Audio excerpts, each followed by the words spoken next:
One nation Fúlàní nation ni a ò ṣe mọ́. Yorùbá nation ni àwa ò fẹ́. One nation Fúlàní nation ni a ò ṣe mọ́. Yorùbá nation ni àwa ò fẹ́. One nation fọ́wà náà ìyẹn àwa ò ṣe mọ́. Èyí tán fi one nation rẹwà jẹ́ ó tó gẹ́. One nation Fúlàní nation ni a ò ṣe mọ́. Yorùbá nation ni àwa ò fẹ́. A ti bá wọn ṣe one nation fọ́gọ́ta ọdún. Ṣe ni wọ́n ń fa wá sẹ́yìn àwa ò ṣe mọ́. One nation Fúlàní nation ni a ò ṣe mọ́. Yorùbá nation ni àwa ò fẹ́. Ológo ń bọ́ lófo rìn asọ́dọ̀ lófo. Ológo ni Yorùbá a ò bófo ṣe mọ́. One nation Fúlàní nation ni a ò ṣe mọ́. Yorùbá nation ni àwa ò fẹ́. Bá o mọ bí a ń rè a mọ bí a ti wá. Èyí a ṣe one nation tó ká padà sílé. One nation Fúlàní nation ni a ò ṣe mọ́. Yorùbá nation ni àwa ò fẹ́.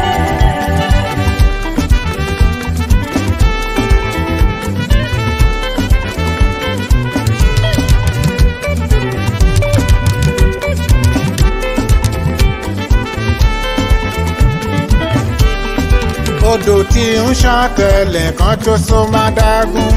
Àkàtà tó so wà pọ̀ ibi ni wọ́n fi ṣe. Odò tí ń ṣàn tẹ̀lẹ̀ kan tó so padà gùn.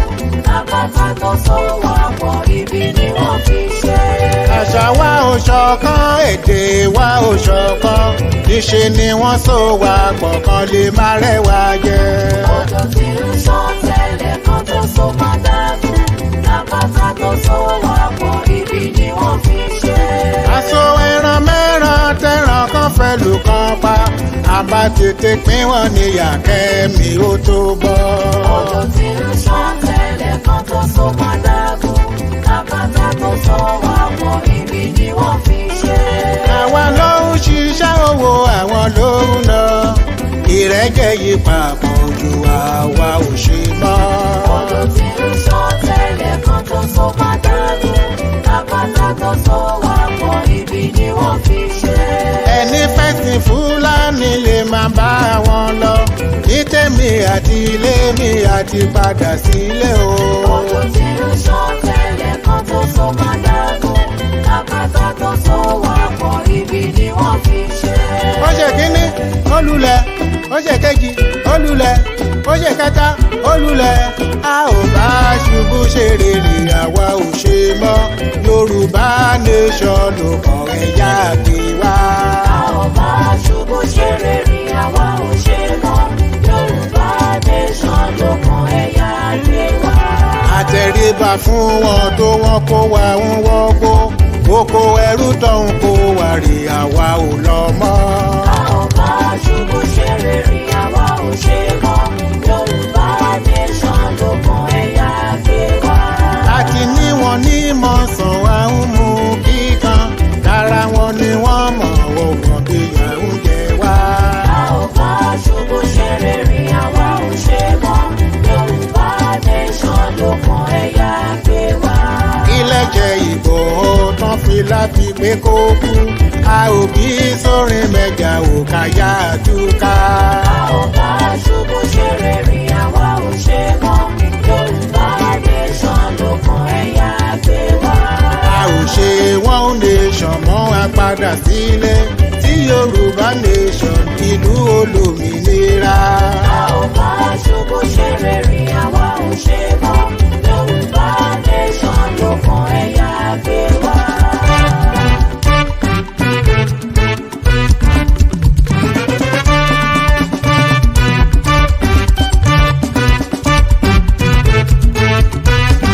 Yorùbá nation ni àwọn kan ń takò.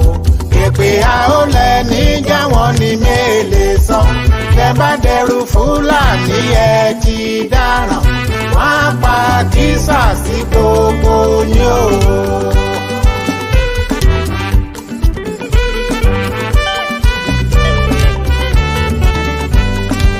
ìmáàmù ń sọ̀rọ̀ pé Yorùbá nation, àfáà ń sọ̀rọ̀ pé Yorùbá nation, ẹlẹ́sìn mìíràn kígbe Yorùbá nation, àwọn aṣáájú Kristẹni kan dákẹ́ rọ́rọ́ torí Fúlàní ò pànìyàn lójú wọn rí. Bí Fúlàní bá gbalẹ̀ yìí o ẹ orógo, ẹ rántí Afghanistan pẹ̀lú Turkey, wọ́n á gba Bíbélì lọ́wọ́ yín o.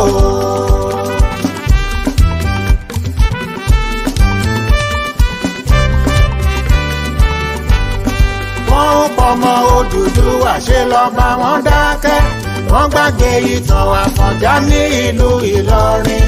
Bí Fúlàní bá gbalẹ̀ yìí wọ́n lè yí wọ̀gbó, àgbà tí ó kẹ́wù sọ̀rọ̀ akẹ́kọ̀ọ́ sáré.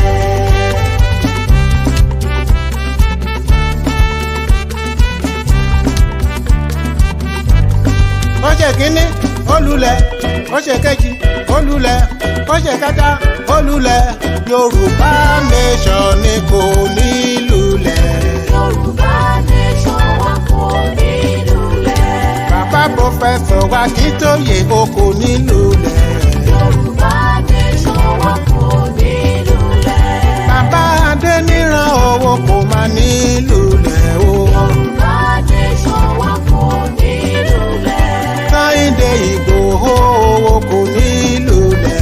Yorùbá nation wa kò ní lulẹ̀. Màmá Dúpẹ́ Onítìrí ẹ kò máa ní lulẹ̀ o. Yorùbá nation wa kò ní lulẹ̀. Kóìkí Mídíà o kò ní lulẹ̀. Yorùbá nation wa kò ní lulẹ̀. Ìfẹ́ Olúlédì ké o máa ní lulẹ̀ o. Yorùbá nation wa kò ní lulẹ̀. Èyí ń dára tẹ́ni ológo ẹ ò ní lulẹ̀. Yorùbá nation wa kò ní lulẹ̀. Omoluka bàbá Èkìtì ẹ kò ní lulẹ̀ o. Yorùbá nation wa kò ní lulẹ̀. Masberry Omíyalé bàbá Gbàgede Ìmọ̀. Yorùbá nation wa kò ní lulẹ̀. Gbogbo ẹ̀yin sọ̀rọ̀sọ̀rọ̀ Yorùbá nation. Yorùbá nation wa kò ní lulẹ̀. Tí n kò ráyè dárúkọ ẹ kò ní lulẹ̀ o. Yorùbá nation wa kò ní lulẹ̀. Gbogbo yín ti náwó náírà lókè òkun o. Yorùbá nation wa kò ní lulẹ̀. Kí Yorùbá dòmìnira ẹ ò ní lulẹ̀. Yorùbá nation wa kò ní lulẹ̀. Gbogbo yín lẹ ó padà sílẹ̀ òmìnira wa. Yorùbá nation wa kò ní lulẹ̀. Kí Ọlọ́run ó bùkún Yorùbá nation. Yorùbá nation wa kò ní lulẹ̀. Ó ṣe kínní.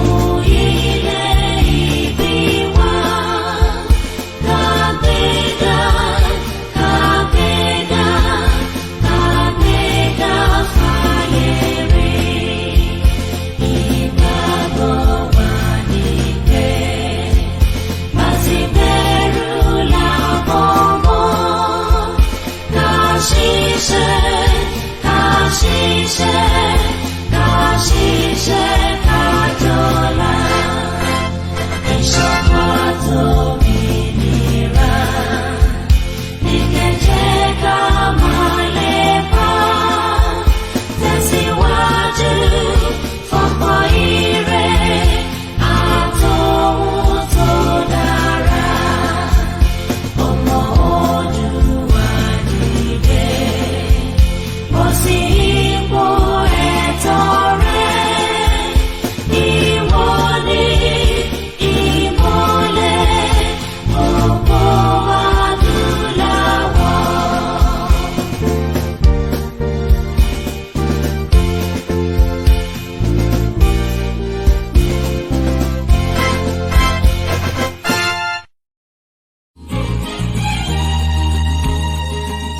Hello there, my dear friend. There are some things that are just too easy to achieve in life, just like touring several countries without stress. When you travel with Divine Travels and Tours, your foreign trips are as possible as 1, 2, 3, and 4. Okay, here's another one. Just like me, did you know you can watch the 2026 World Cup live? Yes, I told you some things are too easy. If you talk to Divine Travels and Tours now, I mean very quickly, you can begin to book your visas for the USA, Canada, and Mexico 2026 World Cup. As a registered travel agent, member of the USAARC/IATA 1062390 since 2006, Divine Travels and Tours is certified. No hidden charges, no failure story. Bó ti rí gan-an lẹ́gbọ́n yẹn, ìwọ tó bá fẹ́ rìnrìn àjò lọ sókè òkun, Amẹ́ríkà ní Canada ní, tàbí èyíkéyìí nínú àwọn orílẹ̀-èdè ńláńlá tó wà lágbàáyé, tètè kàn sí Divine Travels and Tours lónìí. Ìrìn àjò tó fini lọ́kàn balẹ̀ tí kì í ṣe talágbèédá. For more information, call the following numbers: +1 713 459 2042, +1 917 227 3077, +234 803 474 1976, +234 703 182 6828.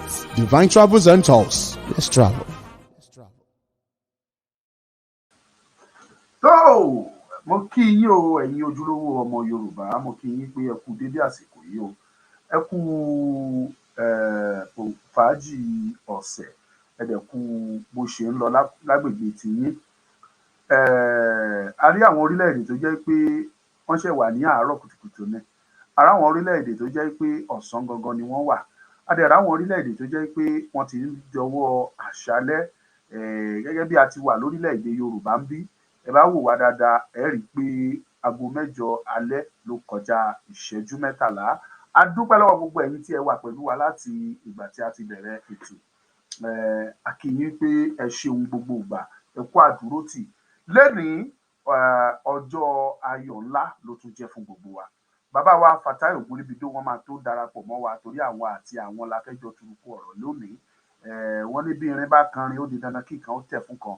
Àwọn jẹ́ sọ̀rọ̀sọ̀rọ̀ tó tún gbajúgbajà, àwa náà tún jẹ́ sọ̀rọ̀sọ̀rọ̀, ṣùgbọ́n sọ̀rọ̀sọ̀rọ̀ ju sọ̀rọ̀sọ̀rọ̀ lọ. Tá bá rí bàbá wa, a máa tẹ̀ fún wọn nítorí pé kí ni ibi àgbà là bá gbà. Wọ́n máa tó darapọ̀ mọ́ wa láì fi àkókò ṣòfò. A kí gbogbo ẹ̀yin olólùfẹ́ wa pátápátá. Ọjọ́ kàtà àpàkìyàn máa káàbọ̀ kẹ, Àbíkẹ́ Abíọ́dún ẹ káàbọ̀ sórí ètò. Bímbọ́lá Ọlátúndé mo kí yín o, ẹ káàbọ̀. Hamidat Motilọ́lá ẹ kú rin o, ẹ kú kó lè dáa. Èèyàn tèmi Ṣọládòyè ẹ máa káàbọ̀ kẹ. Mo lẹ gbé Oòduà ti dé sí o. Mutiu Adélékè ẹ káàbọ̀ sórí ètò láti YouTube. Peter Fatnubi ẹ káàbọ̀. Dámiláre Michael, gbogbo yín lè ní mà kí o pé ẹ kú dédé àsìkò yìí o. Báwo ni Sunday lọ́dọ̀ ti yín? Mo kí yín pé ẹ kú bó ṣe ń lọ. Charles Àríyọ̀ mo kí ẹ̀yin náà. Mojeed Babátúndé ẹ káàbọ̀ sórí ètò. Oòduà ti dé ẹ mà káàbọ̀ o, ẹ kú kó lè dáa. Bákan náà ni mo fi àsìkò yìí kí gbogbo ẹ̀yin olóríire, ẹ̀yin olólùfẹ́ wa, gbogbo ẹ̀yin tí a tó kù ní YouTube. Mi ò tí ì rí yín, òun ni ò tí ì jẹ́ kí YouTube gbéra sókè. Àwọn bíi Levinati, àwọn bíi màmá mi Esther the Queen, àwọn bíi Fámími Kòmí Àrò, àwọn bíi Oòduà ti dé tiẹ̀ ti wà ń bí. Wọ́n pọ̀ bẹ́ẹ̀ tí mi ò ní lè máa dárúkọ ní ẹyọ. A kí gbogbo yín lẹ́ẹ̀kan sí pé ẹ káàbọ̀ sórí ètò. Bí Oyè Cars, you are welcome. Àwọn màmá mi Bello, mo kí gbogbo yín o wípé ẹ kú dédé àsìkò yìí, ẹ kú kó lè dáa. Bí ògo ti ń jẹ́ ti Ọlọ́run nípa àṣẹ àti àánú Ọlọ́run, bàbá wa máa tó darapọ̀ mọ́ wa láì fi àkókò wa ṣòfò nísànyí.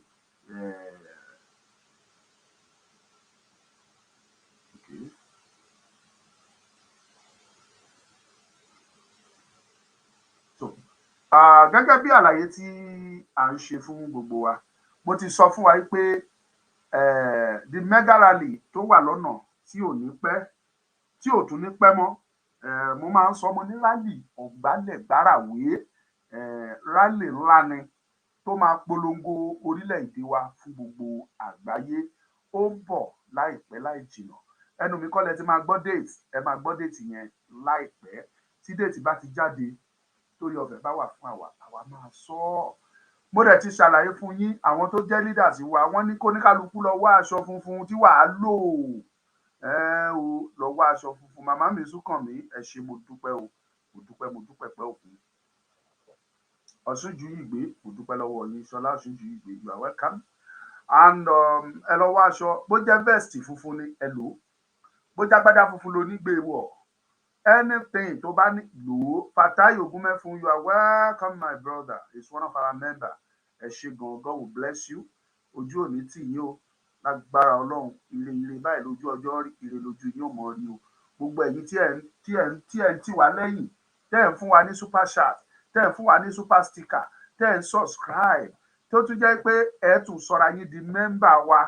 Mo dúpẹ́ o, èmi mọ̀ o, mo mọ rírì ẹ̀ wípé ẹ ṣé, mo dúpẹ́ pẹ́ òkun. Gẹ́gẹ́ bí àlàyé tí mò ń ṣe lọ, ẹ lọ wá aṣọ yín kó jẹ́ funfun. Ó lè jẹ́ vest bí irú èyí tí mo wọ̀ yìí, funfun. Ó dẹ̀ lè jẹ́ agbádá, ó lè jẹ́ shirt, ó lè jẹ́ bùbá àṣọ́rọ̀. N tó bá ní wọ̀ ọ́ lọ́jọ́ náà. Bí ògo dẹ̀ ti jẹ́ ti Ọlọ́run, fúláàgì tí a mú dání yìí, gbogbo wa la gbọ́dọ̀ ní. Eléyìí gan ló máa signify yí pé lótìtọ́ àti òdodo orílẹ̀-èdè kan ló ní àsíá yìí. A wá máa jù bí eléyìí pé ẹgbẹ́ mi, tàbí ká sọ pé àgbáyé, gbogbo àgbáyé, ẹ wo àsíá bó ti fẹ́lẹ́lẹ́. Orílẹ̀-èdè Yorùbá wálé wẹ̀rẹ̀, àwa ti ṣẹ́gun.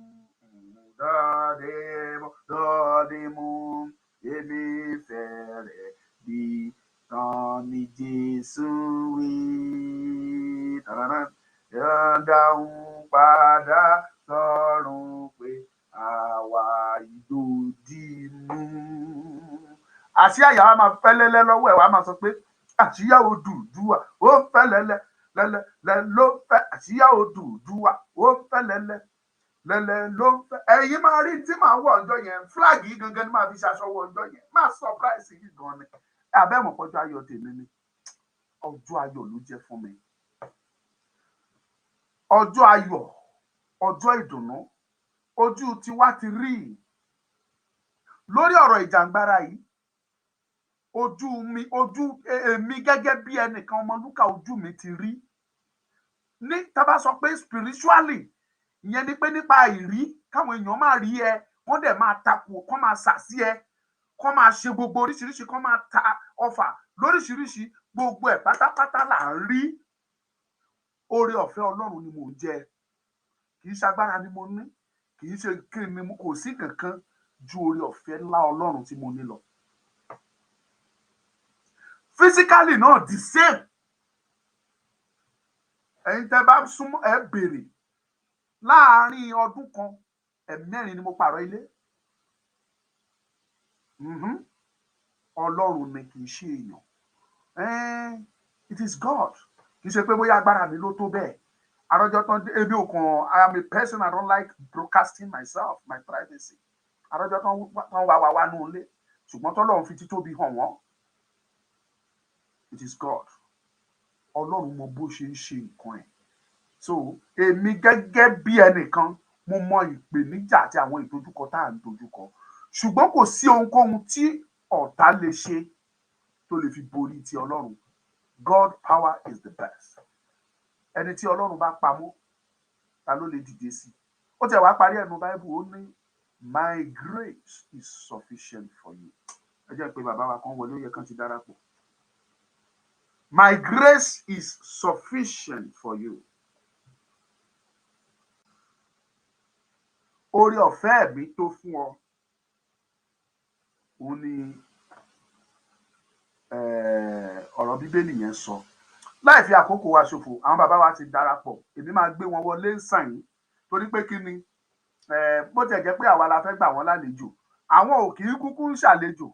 A jọ wà nínú ìjàngbara yìí ni. Kódà wọ́n ń síwájú, táwa ń tẹ̀lé wọn ni. Ìyẹn bàbá wa tí wọ́n máa darapọ̀ lórí ètò lénìí. Lẹ́ẹ̀kan sí, mo bẹ̀ gbogbo ẹ̀yin olóríire tó wà níbí lénìí. Mo máa ń sọ fún yín, ọ̀pọ̀lọpọ̀ ọ̀rọ̀ ló jẹ́ pé ẹ ti gbọ́ lẹ́nu Omoluka. Ṣùgbọ́n bẹ́ẹ̀ ṣe gbọ́ lẹ́nu mi, ọ̀nà tí bàbá wa tún ti máa gbé kalẹ̀, ó tún máa yàtọ̀ sí eléyìí tí bẹ́ẹ̀ ṣe gbọ́ lọ́dọ̀ tiwa. Ṣùgbọ́n mo fẹ́ bẹ̀ yín nítorí tọlọ́run, ẹ bá wa pín ètò yìí, ẹ bá wa share, ẹ jẹ́ kó rìn, torí pé kí ni ọwọ́ ẹ̀rọ ló bá délé ní. Bàbá mi tí mo dẹ̀ gbé wá yìí, tó máa ń sọ pé èèyàn fẹ́ràn àlàáfíà, peace, pé kí àlàáfíà kó jọba, Ọlọ́run fi kẹ́ bàbá yẹn. Nítorí yẹn gan-an ni mo ṣe ní kán wá sórí ètò. A dẹ̀ máa sọ lénìí, a sọ kúnná, a dẹ̀ forí ẹ̀ tì síbì kan. Àlàáfíà gbọ́dọ̀ jọba láàárín àwa ọmọ Yorùbá, pàápàá jùlọ láàárín àwa tá à ń sọ̀rọ̀, láàárín àwa tọ́lọ́run pè lọ máa sọ̀rọ̀ nípa ọ̀rọ̀ Yorùbá nation. There must be peace. Ẹni tọ́lọ́run kẹ́, tọ́lọ́run lò, àwọn láti gbé wá yẹn. Wọ́n dẹ̀ máa sọ nípa ẹ̀ lénìí. Ẹ jẹ́ n gbé wọn sórí afẹ́fẹ́. Bàbá mi, Comrade Fatai Ogunribido, mo kí yín pé ẹ káàbọ̀ sórí ètò. Omoluka, Bàbá mi, well done. Ẹ kú iṣẹ́ takuntakun, ẹ pẹ̀lẹ́. Ẹ̀yin ará lé gbogbo yín ni mo kí o. Ẹ pẹ̀lẹ́, mo kí ẹ káalẹ́, ẹ káàsán, ẹ káàárọ̀, ẹ kúrọ̀lẹ́, ẹ kú ìyálẹ̀ta níbi kí n tẹ́ ti ń gbọ́ wa. Mo kí yín gidigidi gan ni, ẹ kú àdúró ti gbogbo ìgbà. Ẹ kú iṣẹ́ o, ẹ kú ìfi ọmọ ènìyàn ṣe. Ní agbára iṣẹ́ Ọlọ́run àdé ilẹ̀ lérì. Àní ṣétì torí pé alára ṣe tiẹ̀ ó pé. Wọ́n ní ọ̀rọ̀ ògùn ṣe tiẹ̀ ó yàn. Òbòkú ṣe tiẹ̀ ó yẹ pérégedé. Ọmọ Yorùbá lágbára iṣẹ́ Ọlọ́run àṣẹ ní tiwa wa àní ṣétì. Ilẹ̀ Yorùbá a máa gba òmìnira lọ́wọ́ ẹrú nítorí pé ọmọ ọba níwà kì í ṣọmọ ẹrú. Ó ṣọmọ lóòkú bẹ́ẹ̀ ni àní símòkú ẹ̀. Ẹkùn àgbo lè máa mì kò ní jábọ̀. Yorùbá nation, we are there already by God's grace. Ẹ ṣé. Thank you, my daddy. That is why I love you. Mo sọ fún yín gbogbo ẹ̀yin ọmọ Yorùbá, mo ní Ọlọ́run fi ọ̀pọ̀lọpọ̀ àwọn èèyàn kẹ́ wa nílẹ̀ Yorùbá. Kò dáa náà ká mọ iyì ara wa. Tá bá mọ iyì ara wa, a máa yọ̀ láyọ̀ jò ní. Ayọ̀ wa dàbí ayọ̀ ọ̀pọ̀lọ́ tó yọ̀yọ̀yọ̀ tó kán nítan, àwa ò fẹ́ yọ ayọ̀ ọ̀pọ̀lọ́. So it's better ká má mọ iyì ara wa. Tí Ọlọ́run tó pe oníkálukú wa lórí ọ̀rọ̀ ìrìn àjò Yorùbá yìí, ó mọ ohun tó rí, ó mọ̀nà tó fẹ́ gbé ọ̀rọ̀ wa gbà, ló ṣe pè wá individually lọ́tọ̀ọ̀tọ̀. Mo máa ń tẹnu mọ́ gbogbo ìgbà. Ọdún 2 mẹ́ta sẹ́yìn, kátẹ̀ wá sọ pọ́dún bíi 3, mi ò lérò pé mi àti Ọláyọmí Kóìkí àmọ́ra. Èmi àti bàbá wa tó wà pẹ̀lú wa àmọ́ra. Ọ̀pọ̀lọpọ̀ nínú àwa tájọ wà ní ìrìn àjò yìí là àmọ́ra. Ṣùgbọ́n Ọlọ́run sọ wípé ìrìn àjò yìí tí òun lọ́wọ́ sí ni. Ó dẹ̀ mọ ọ̀nà tó gbà tó fi connect gbogbo wa pátápátá. Bó ṣe connect mi papọ̀ mọ́ bàbá wa Ogunribido ló connect mi mọ́ Ṣóyẹ Kóríbẹ̀, mọ́ Ọláyọmí Kóìkí, mọ́ bàbá Àròpọ̀, mọ́ ọmọọba Adéjọkẹ́, mọ́ màmá wa Nítìrí, mọ́ bàbá Akíntóyè, mọ́ everybody tí gbogbo wa ta dẹ̀ connect tí iṣẹ́ yẹn dẹ̀ ń tẹ̀síwájú. Dó àwa mọ̀ pé kò lè ṣe kí ọ̀tá má gbógun, ṣùgbọ́n bó ti wù kán gbógun tó, ọ̀rọ̀ wọn dàbí ẹni tó lóun fẹ́ kọjú ìjà sọ́lọ́run ni. Ṣé èèyàn lè kọjú ìjà sọ́lọ́run ni? Olórin yẹn ni mẹ́ra bọ́ lọ́run jà o, mẹ́mà ni bọ́ lọ́run jà o, ìwọ ni lèmi bọ́ lọ́run jà o. Èèyàn ò kì í bọ́ lọ́run jà torí wípé tó bá bá ojú Ọlọ́run jà, àríjà Ọlọ́run jà ni, á dẹ̀ níjà Ọlọ́run. Àwa tẹ́ ń wò wọ̀nyí, ojú Ọlọ́run ni wá, ẹ̀yìn ojú Ọlọ́run ni wá. Ẹni bá kọjú ìjà sí wa, ó di dandan kó rí ìjà Ọlọ́run. Bàbá mi ẹja kan lọ agbami ètò bíṣọ̀bù apẹ́ni ẹni kan ìpẹ́ṣẹ́. Tí mo fẹ́ kẹ́ kọ́kọ́ sọ̀rọ̀ lé lórí, ara wọn tó ń wò wá fúngbà àkọ́kọ́ o, tó jẹ́ pé wọ́n kàn wá kí lọ̀gbẹ́ni sọ ìkẹ́ ẹ̀ jẹ́ kí n tiẹ̀ gbọ́ ohun tó fẹ́ sọ. Ẹ bá wa ṣe àlàyé amalgamation tó wáyé ní ọdún 1914. Kí ni tó ṣẹlẹ̀? Kí lẹ rí sí eléyìí? Ṣé èrè ló jẹ́ fún àwa ìran Yorùbá ni tàbí ìfàsẹ́yìn tàbí ìjìyà? Ẹ fi ọgbọ́n àti òye àgbáyé ẹ fi bá wa ṣàlàyé fún gbogbo ọmọ Yorùbá. Mo dúpẹ́ gan gidi ní Omoluka nítorí wọ́n ní ẹni tó bá béèrè ọ̀rọ̀ ńkọ́ òun ló fẹ́ díẹ̀ gbọ́. Gbogbo wa ni a mọ̀ wípé a ti gbọ́ nípa amalgamation of 1914. In our own layman sort of interpretation, ìtumọ̀ ẹ̀ ni wípé ìdá Òkè Ọya papọ̀ mọ́ Odò Ọya. Òkè Ọya ìyẹn northern Nigeria, Odò Ọya ìyẹn ní southern Nigeria. Amalgamation ìtumọ̀ ẹ̀ ni wípé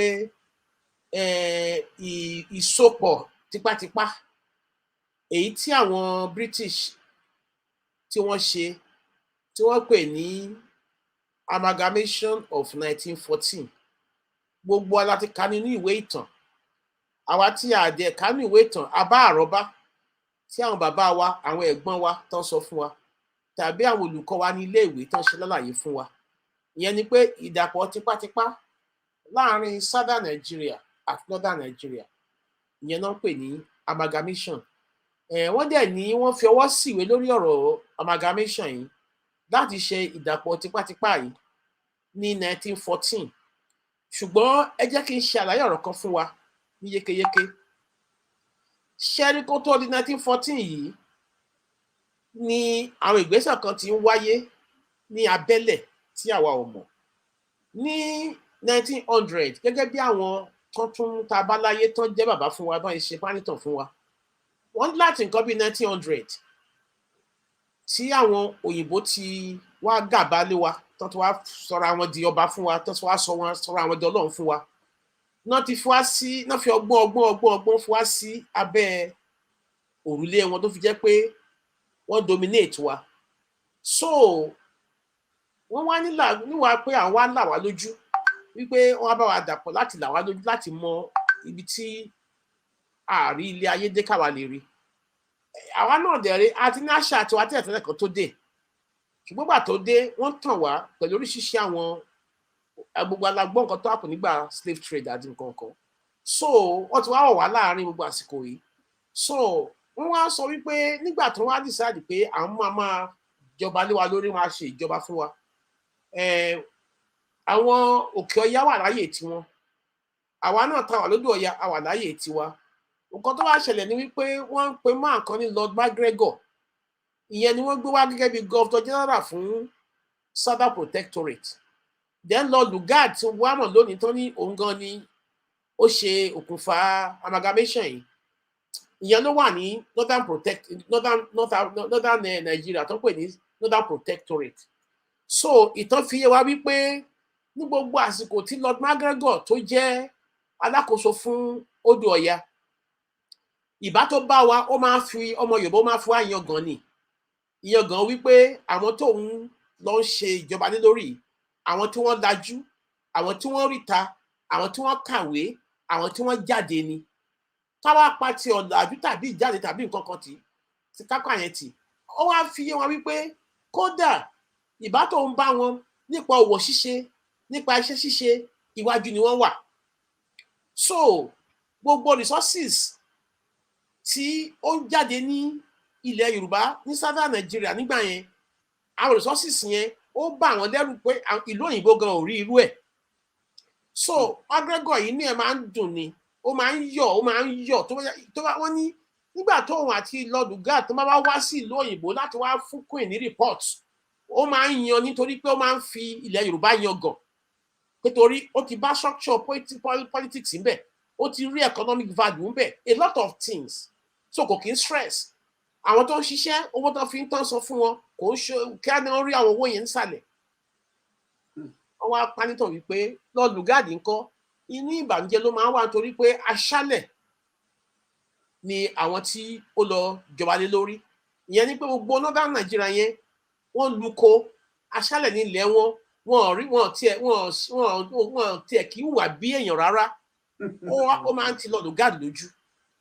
So wọ́n ní tí wọ́n bá wá fún Queen ní àbọ̀ nípa nǹkan tó ń lọ, wọ́n ní Lord Lugard kò kì í fẹ́ rí MacGregor sójú torí pé ojú máa ń tì í, ó máa ń bínú MacGregor gan pé ó sì jẹ́ pé wọ́n lọ wá lọ jẹba ní àwọn tó jẹ́ pé Olúwa ti fún ní ìmísí látòde ọ̀run wá. Òun náà, so wọ́n ní ó máa ń jealous MacGregor gan. So report upon report ló wá jẹ́ kí Queen mọ̀ wípé ìdí ẹ̀ tí wọ́n ṣe tí Lord Lugard ṣe ń bá MacGregor jà, òun náà ni wípé ó dàbí ẹni wípé bó ṣe ń rule ní Southern Nigeria yẹn o, inú ọlá ló wà, ó fi ọmọ Yorùbá fi ń yangàn ni. Ibẹ̀ yẹn ni Lord Lugard ló lọ́bì Queen wípé ẹ wà ibi tẹ́ ní kí MacGregor wà yìí, orísun ayọ̀ níbẹ̀, ilẹ̀ tó lọ́ra ni, ọ̀làjú ti wà ń bẹ̀ tipẹ́tipẹ́, ṣùgbọ́n àwọn ibi tẹ́mi wà yìí kò sí ìrètí kankan bẹ, ìyà náà ń jẹ.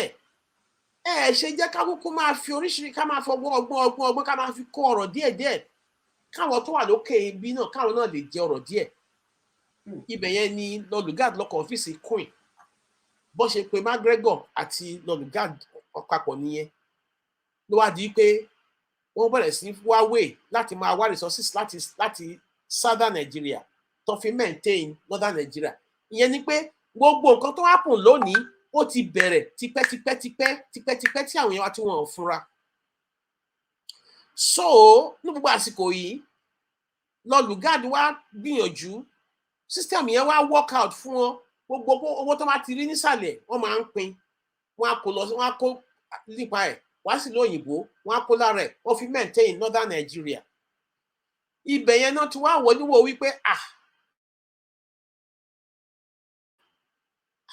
alábọ̀rún kọ́ ó wá daṣọ so èrè tán rí yìí ní ilẹ̀ Yorùbá yìí tán fi maintain northern party ìyẹn ló wá dùn mọ́ wọn títí tán ti wá wò pé ẹ jẹ́ ká kúkú wá bá ṣe máa da méjèèjì papọ̀ tó máa dẹyọ kan ṣùgbọ́n tó bá wá dẹyọ kan tán à lè fi control wọn ara yọ́yọ́ tán kó wa sí nìyẹn nítorí pé láti ìgbà yẹn ló ti di pé ọ̀rọ̀ wa nílẹ̀ Yorùbá kó máa fi bọ́ àwọn ará òkè ọya ìgbà tọ́rọ̀ wá di wípé wọ́n wá sign ètò treaty 1914 bá a ṣe wọ̀ nìyẹn ok wọ́n run àwọn system yọ títí ìgbà táwọn bàbá wa kọ́dẹ̀ yìí dé pé a gbọ́dọ̀ gba independence o tó ti ja ìjà yẹn láti alẹ́ 50s títí tó fi wọ alẹ́ 60 gbọ́dọ̀ di pọ́ńpù fún wa ní independence 1960 oríṣiríṣi ìjà tí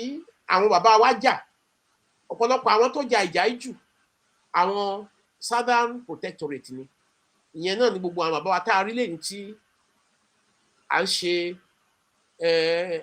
àfẹ́rí wọn bí àwọn bàbá wa Awólọ́wọ̀ àwọn bàbá wa Azikwe àwọn bàbá wa Michael Okpara gbogbo àwọn yẹn ló gbìyànjú fún independence wa ń gbà yẹn so àwọn òyìnbó yìí dẹ̀rẹ̀ torí pé ọlọ́gbọ́n ẹ̀wẹ́ ni wọ́n mọ bó ṣe máa manipulate wọ́n ṣàṣẹ gbìyànjú nìyẹn ní wọ́n àwọn oníwò wípé àwọn táwọn wò tán wà ní odò Ọ̀yà yìí tán bá lọ fi àwọn wọ̀nyí sílẹ̀ kí wọ́n ṣe àkóso tí wọ́n máa pọ̀ nítorí tí lóyìnbó lọ wọ́n máa ga jù wá lọ nítorí pé ọgbọ́n ti wà ń bẹ ìmọ̀ ti wà ń bẹ òye ti wà gbogbo nǹkan pápátá Olúwa fi kẹ́wọ̀n bó ṣe wá fọ ọgbọ́n nìyẹn tó fi wá sí abẹ́ ẹrú Fúlàní so amalgamation 1914 òun náà ni ìdàpọ̀ tipátipá tí wọ́n dà wá papọ̀ ìgbà tó ti wá dùn mọ́ wọn tán wọ́n wá wò níwò wípé àwọn tí wọ́n kàwé tán ríta yìí àwọn nìkan gbélé àwọn tó kàwé lórí ibi tí ìjọ̀gbọ́n wa ti bẹ̀rẹ̀ nìyẹn kò kí ṣe 1914 gan before 1914 far away ni wọ́n ti ń fi ọ̀rọ̀ wa ní south wọ́n ti fi ń bọ́ north òun ló wá káwọn lára òun ni ó bá wa débi tá a wà lọ́wọ́lọ́wọ́ lónìí tó fi di wípé wọ́n wá gbé agbára lé wọn lọ́wọ́ wọ́n kó ammunition lé wọn lọ́wọ́ wọ́n encourage wọn kọ́ lọ join military so that military bá jẹ́ military wọ́n á lè lò wọ́n láti máa kó wá àṣà wọn tó àtàwọn àṣàlẹ̀ láti máa oppress wa ìyẹn ló fa ìyà tá à ń jẹ lónìí nílẹ̀ Yorùbá wọ́n ní tọ́mọdé ò bàbá tàn àbá àrọ́bá làwọn bá ọ tàdé mọ̀ pé kò sí rọ́ńbẹ̀ tọ̀ ó jẹ́ bó ṣe jẹ́ amalgamation yẹn bàbá mi tó kó àwọn olùwàlà tá a wà lọ́wọ́lọ́wọ́ ń sìn. ẹ ṣeun bàbá mi mo dúpẹ́ mo sọ wípé ẹ máa gbọ́ ọ̀rọ̀ lénìí lẹ́nu bàbá mi ẹ̀yin ò sọmọ ọlọ́rọ̀ o Yorùbá ló sọ pé ọ̀rọ̀ lọ́mọ létí ìjọ ó tún wá ní Yorùbá pọ̀ jẹ́rìí èdè Yorùbá Ọlọ́run fi kẹwàá ni tó yẹ kéèyàn jókòó kéèyàn farabalẹ̀ kọ́ òun ní èdè Yorùbá ṣùgbọ́n wọ́n ti gbé de lédè lé wa lọ́wọ́ wọ́n ní ká máa sọ so èdè tiwa yẹn wọ́n ní kò ń ṣe èdè mọ́ so it's vernacular so a gbọ́dọ̀ sọ ká máa sọ èdè lédè anyway yẹn tí ẹ̀kọ́ la bá wá lédè jáde ẹ ṣeun bàbá mi nísìnyí pẹ̀lú gbogbo àlàyé tẹ́ ẹ ṣe ìgbésẹ̀ wo lẹ̀yin wá ń gbé láyé ara yín tí ẹ̀ ń gbé fún gbogbo ọmọ Yorùbá láti rí i dájú wípé ìran Yorùbá bọ́ nínú ìgbèkùn tá a há sí pàápàá jùlọ kí n sọ pé ìgbèkùn British àti Lord Lugard àwọn ìgbésẹ̀ wo lẹ wá ń gbé àti pé kí ni ìdánilójú wípé ìgbésẹ̀ yìí yẹn o àti àwọn tó kù àwa àjọmọlẹ́yìn fún yín tá à ń tẹ̀lé yín kí ni ìdánilójú pé ìgbésẹ̀ tá a jọ ń gbé yìí ayọ̀ ló máa já sí. Afẹ́gbọ́yé. Ya ẹ ṣe gan ni. Bíbélì sọ ó ní àwọn èèyàn mi ṣègbé nítorí wọn kò ní ìmọ̀. Ó tún sọ síwájú sí i. Ó ní òtítọ́ nìkan ó lè múni gba òmìnira. Ẹ̀yin tẹ́ ń wò mí, ẹ̀yin bàbá mi, ẹ̀yin ìyá mi, ẹ̀yin ẹ̀gbọ́n mi, ẹ̀yin àbúrò mi, ẹ̀yin ọmọ mi tẹ́ ń wò mí. Gbogbo wàhálà tá à ń ṣe lọ́sàn-án lówùúrọ̀ lọ́sàn-án lálẹ́ yìí pé kí ọmọ Yorùbá kó bọ́ kúrò ní oko ẹrú yìí. A ṣe politics o. Kò sẹ́ni tó rán wa níṣẹ́ pé ẹ lọ bá mi campaign. Kò sẹ́ni tó ń fún wa lówó. Ṣùgbọ́n gbogbo ọ̀pọ̀lọpọ̀ tí wọ́n ń ṣe iṣẹ́ ìjàngbara yìí lónìí, Olúwa pè wọ́n gẹ́gẹ́ bí ìpè ni. Bí Olúwa ṣe pè Mósè tó ní kó lọ kó àwọn ọmọ Ísírẹ́lì kúrò ní oko ẹrú Íjíbítì. Ọ̀pọ̀lọpọ̀ àwa yìí ni ó jẹ́ pé over 20 years, over 14 years, over 15 years, ọ̀pọ̀lọpọ̀ wa ẹni Ọlọ́run ti ń prepare sílẹ̀. Pàtàkì jùlọ àwa mi wà nílùú òyìnbó lónìí. Lóòótọ́ àwa nílùú òyìnbó. Àwa ò mọ ìdí ẹ̀ta tọ́nà ṣe fún wa ní oore ọ̀fẹ́ àti kọjá wá sí ìlú òyìnbó. Àjẹ́ ti débìbà ní 40 ọdún, 30 ọdún, ọdún 50, 20 ọdún sẹ́yìn, ṣùgbọ́n tí a ní fúnra.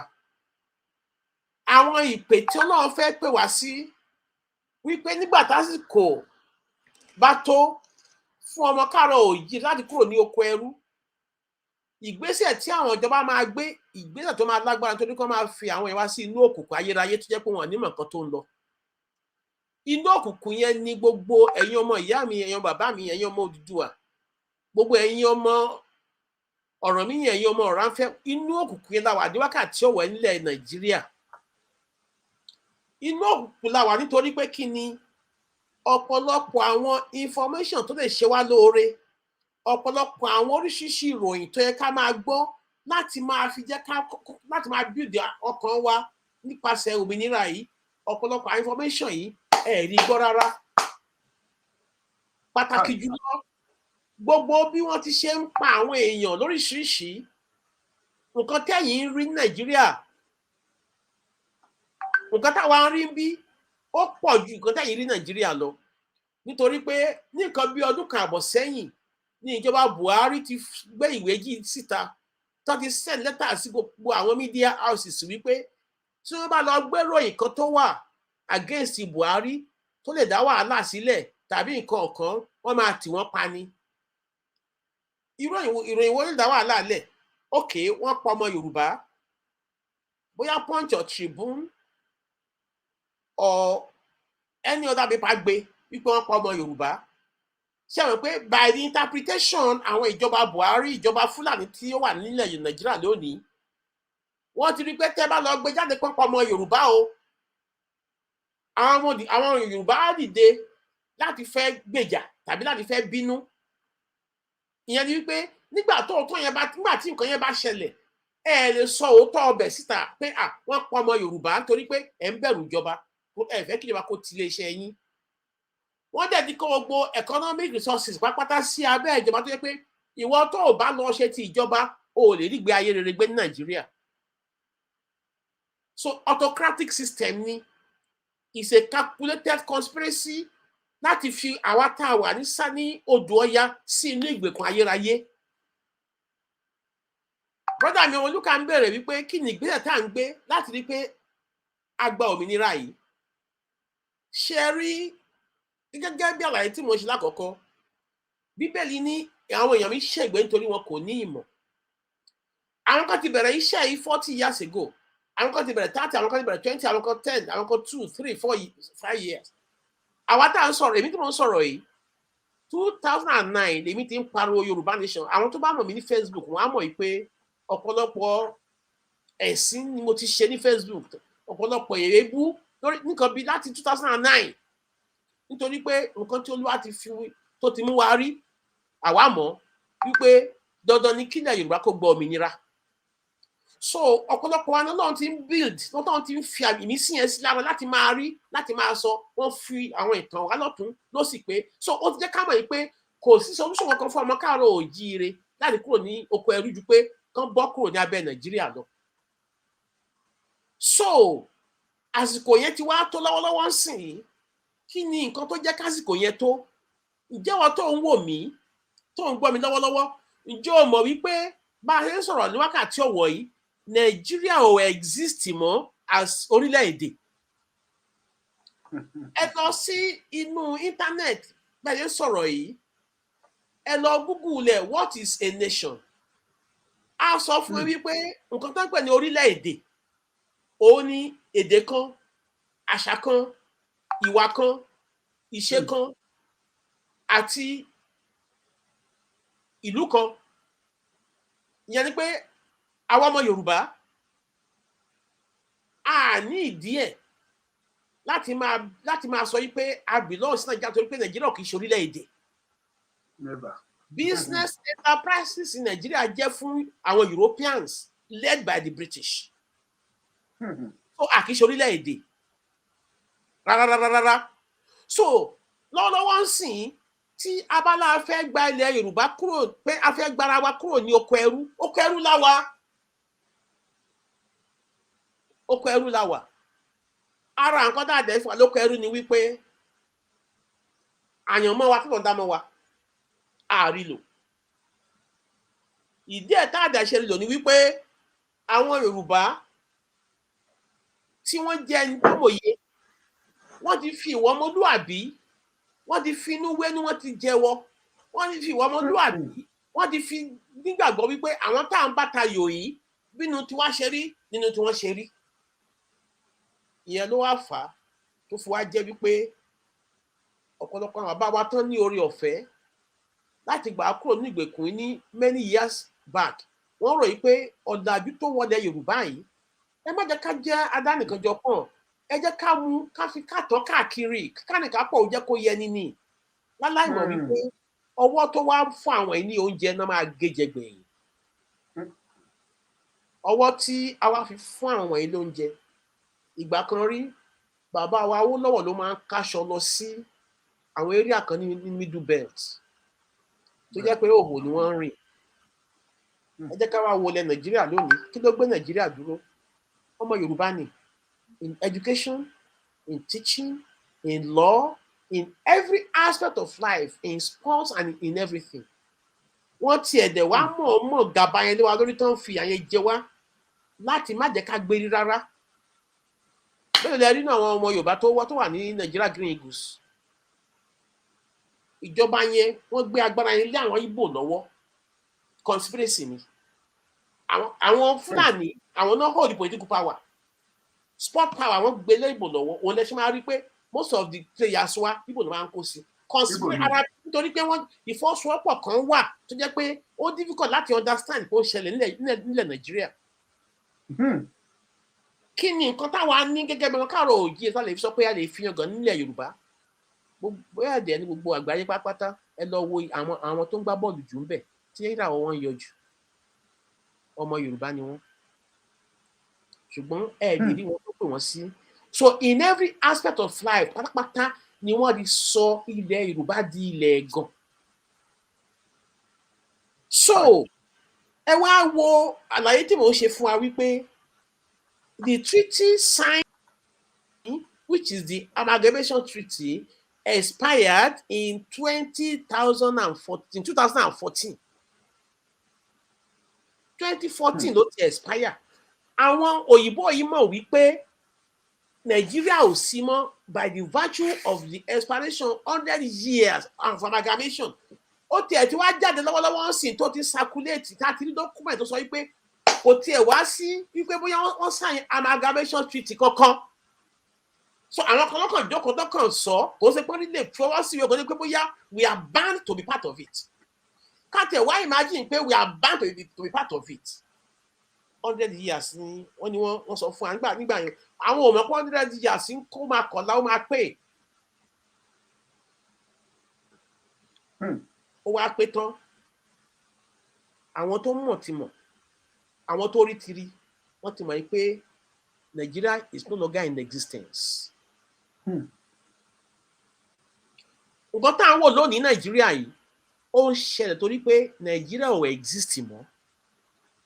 Gangsterism gangsterism ló ṣẹlẹ̀ Nàìjíríà lọ́wọ́lọ́wọ́ ń sìn nítorí pé àwọn Fúlàní tá à ń wò yìí àwọn kan ló ń tì wọ́n lábẹ́lẹ̀ tán kó ìbọn lé wọn lọ́wọ́ nítorí pé wọ́n fẹ́ wá overrun wa nítorí ilẹ̀ Yorùbá ní economic resources pọ̀ sí jù ní gbogbo àgbáyé àwa la mọ̀ iye ara wa. So nǹkan tó ń ṣe ni wípé in as much as tí a dìde pápárò pé a fẹ́ ìlú inú wọn dùn wípé ká máa kó wọn lọ́rọ̀ lọ ọ̀dẹ̀ ni wọ́n nà àwọn ọmọ wọn lè in as much as tí wọ́n lè sọ̀rọ̀ wípé àwọn fẹ́ gbà ẹ jẹ́ ká pretend bẹ́ẹ̀ ni pé àmọ́ ẹ jẹ́ ká lọ challenge wọn lónìí ní court of law wípé kọ́ wá proof the legality of the existence of Nigeria fún wa wọ́n á fail. A rí ní 2 years ago nígbà tí àwọn ní NAS tó lọ sí court wípé kí Nigeria government kọ́ wá defend the constitution. The constitution itself is a military dictatorship. Over 96 materials tó wà ń bẹ̀. About 30 something nìkan ni àwọn still in control over. 60 something tó kù inú ẹ̀ ni ọ̀rọ̀ iná wà ni ọ̀rọ̀ omi wà ni ọ̀rọ̀ títì wà ni ọ̀rọ̀ gbogbo ẹ̀ wà. So tíjọba àpapọ̀ yẹn ò bá fi àṣẹ sí nǹkan ẹ̀ lè ṣe é ìyẹn lè ṣe rí bẹ́ẹ̀ kó ṣe tóbi tó ní owó tó Èkó lè produce electricity fún Lagosians conspiracy to destroy the Yoruba race. Ìfọwọ́sowọ́pọ̀ láàárín àwọn òyìnbó àtàwọn Fúlàní nítorí pé jọ ń pín ọ̀rọ̀ ilẹ̀ Yorùbá ni àwọn tó ń kó ọ̀rọ̀ wọ́n fún wọn sí wọ́n wá lo proxy government wọ́n fi síjọba. Buhari ò exist is a proxy government. A normal government can never act the way that government is acting. Ó ti wà ní inú ìwé òfin wípé even in the disposition of the incumbent president vice ló máa bọ́bẹ̀ tó máa act now ṣẹ́yìn rí àwọn ìjọba Nàìjíríà kan fò síbàjò síbẹ̀ kó act ni. Màá dẹ̀ sọ́tọ̀ ọ̀rọ̀ kan fún yín Buhari ò kú ó dẹ̀ máa wá sí lóyìnbó yìí fún medical kínní wọn kì í publicize ẹ̀ ni. Kí ni ìdí ẹ̀ tí wọ́n ṣe publicize ẹ̀ ó jẹ́ kí n rántí ní ayé Jonathan àwọn ẹ̀gbọ́n mi kan wọ́n lọ sí Nàìjíríà nígbà tí Yar'Adua wà ní gọ́ọ̀mẹ̀ntì Jonathan jẹ́ vice president wọ́n ní wọ́n fẹ́ gbé German company kan wá sí Nàìjíríà.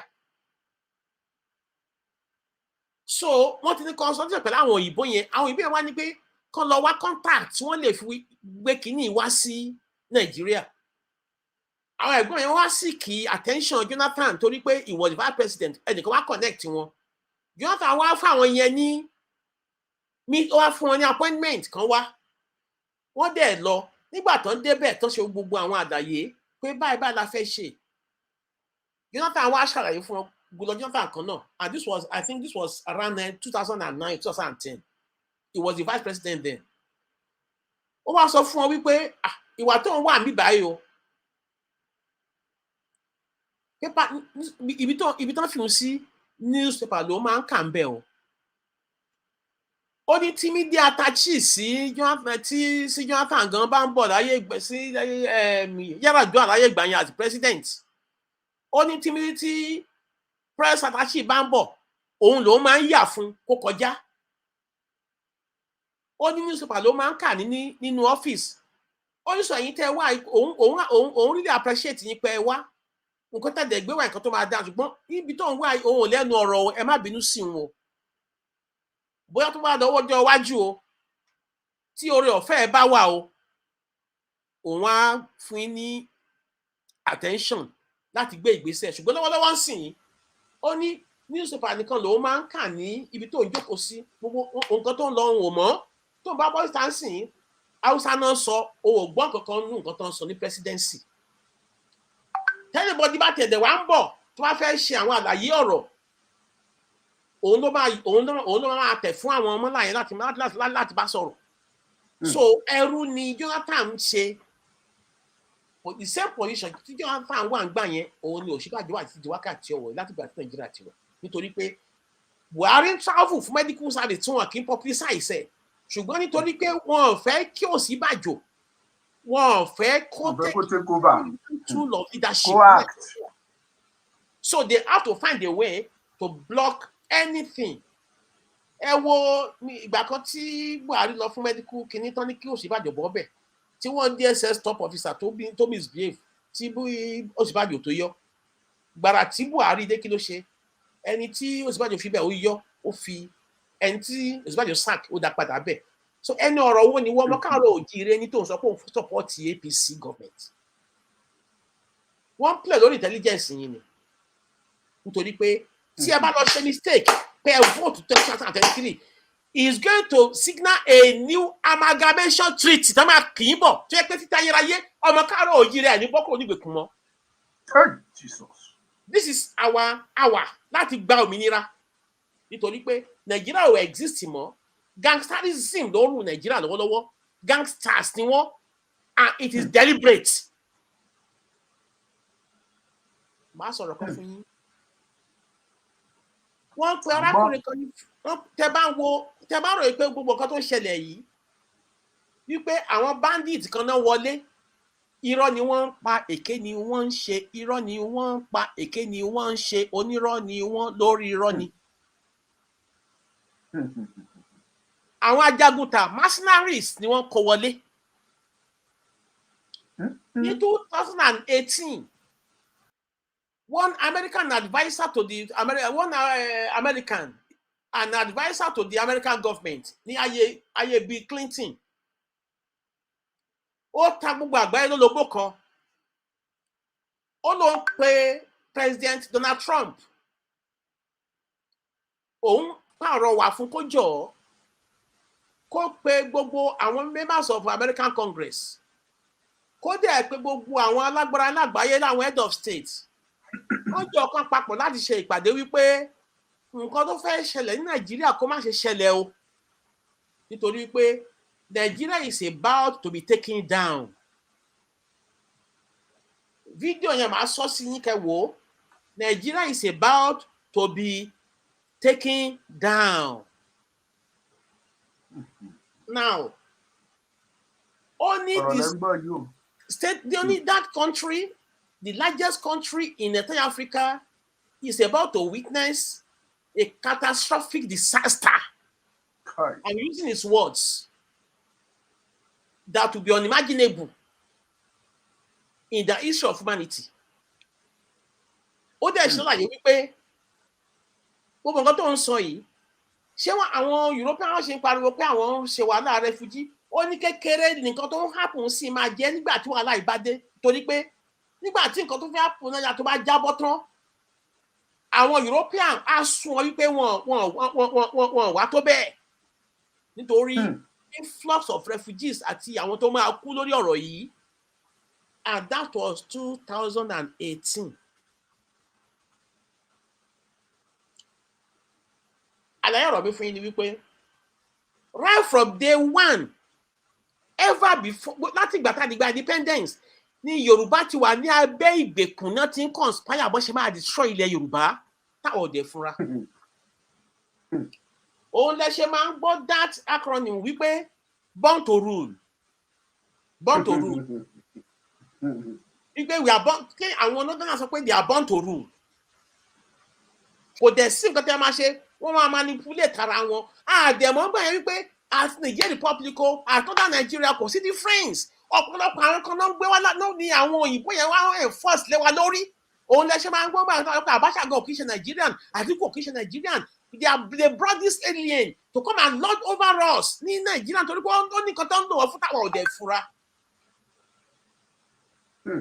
to come and take positions of prominence ní Nigeria láti máa lò fún benefit ara wọn àti benefit francophone countries.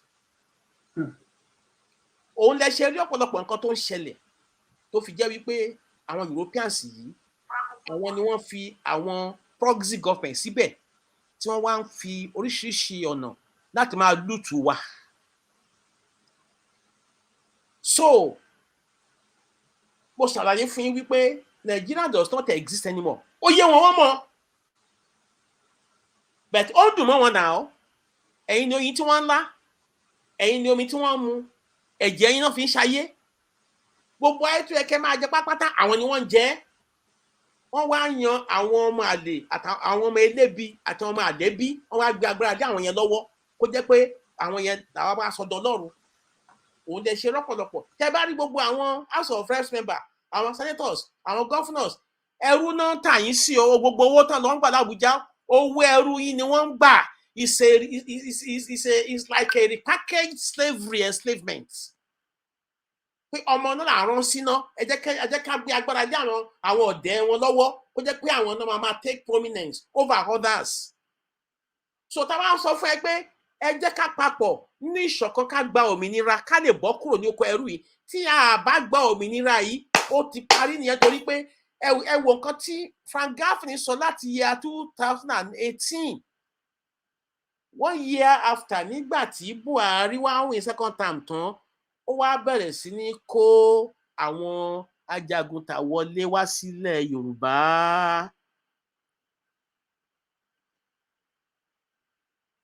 Àwọn ọmọ káàárọ̀ oòjíire wọn fúnra, wọn tiẹ̀ síbẹ̀ ní pọ́n rí.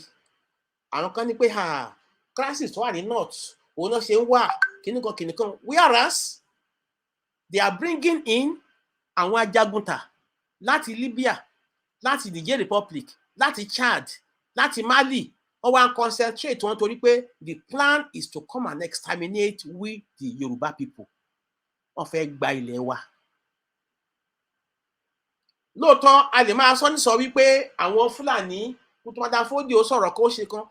There is conspiracy, the same style of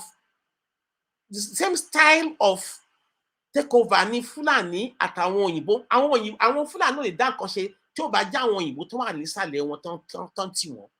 Òun lè ṣe rí flow of guns every part. Níbo náà ti rí àwọn tó ń da màálù tó ń gbébọn, níbo náà ti rí? Apart from àwọn tó jẹ́ agent wọn tí wọ́n tá mention tó jẹ́ Nigerians, tó jẹ́ Northerners, àwọn òyìnbó ní wọ́n dàbí àwọn kan náà máa lò náà. So tá a bá ń bẹ̀ yín pé ẹ jẹ́ ká ṣe effort kí gbogbo àgbáyé gbọ́ ìpolongo wa pé a fẹ́ gbọ́ òmìnira. A sọ àwọn nǹkan nítorí politics o, nítorí a fẹ́ kí ilẹ̀ Yorùbá parun, a dẹ̀ fẹ́ kí ìran wa gẹ́gẹ́ bí ọmọ káàárọ̀ oòjíire kó parun kúrò lórílẹ̀-èdè alààyè.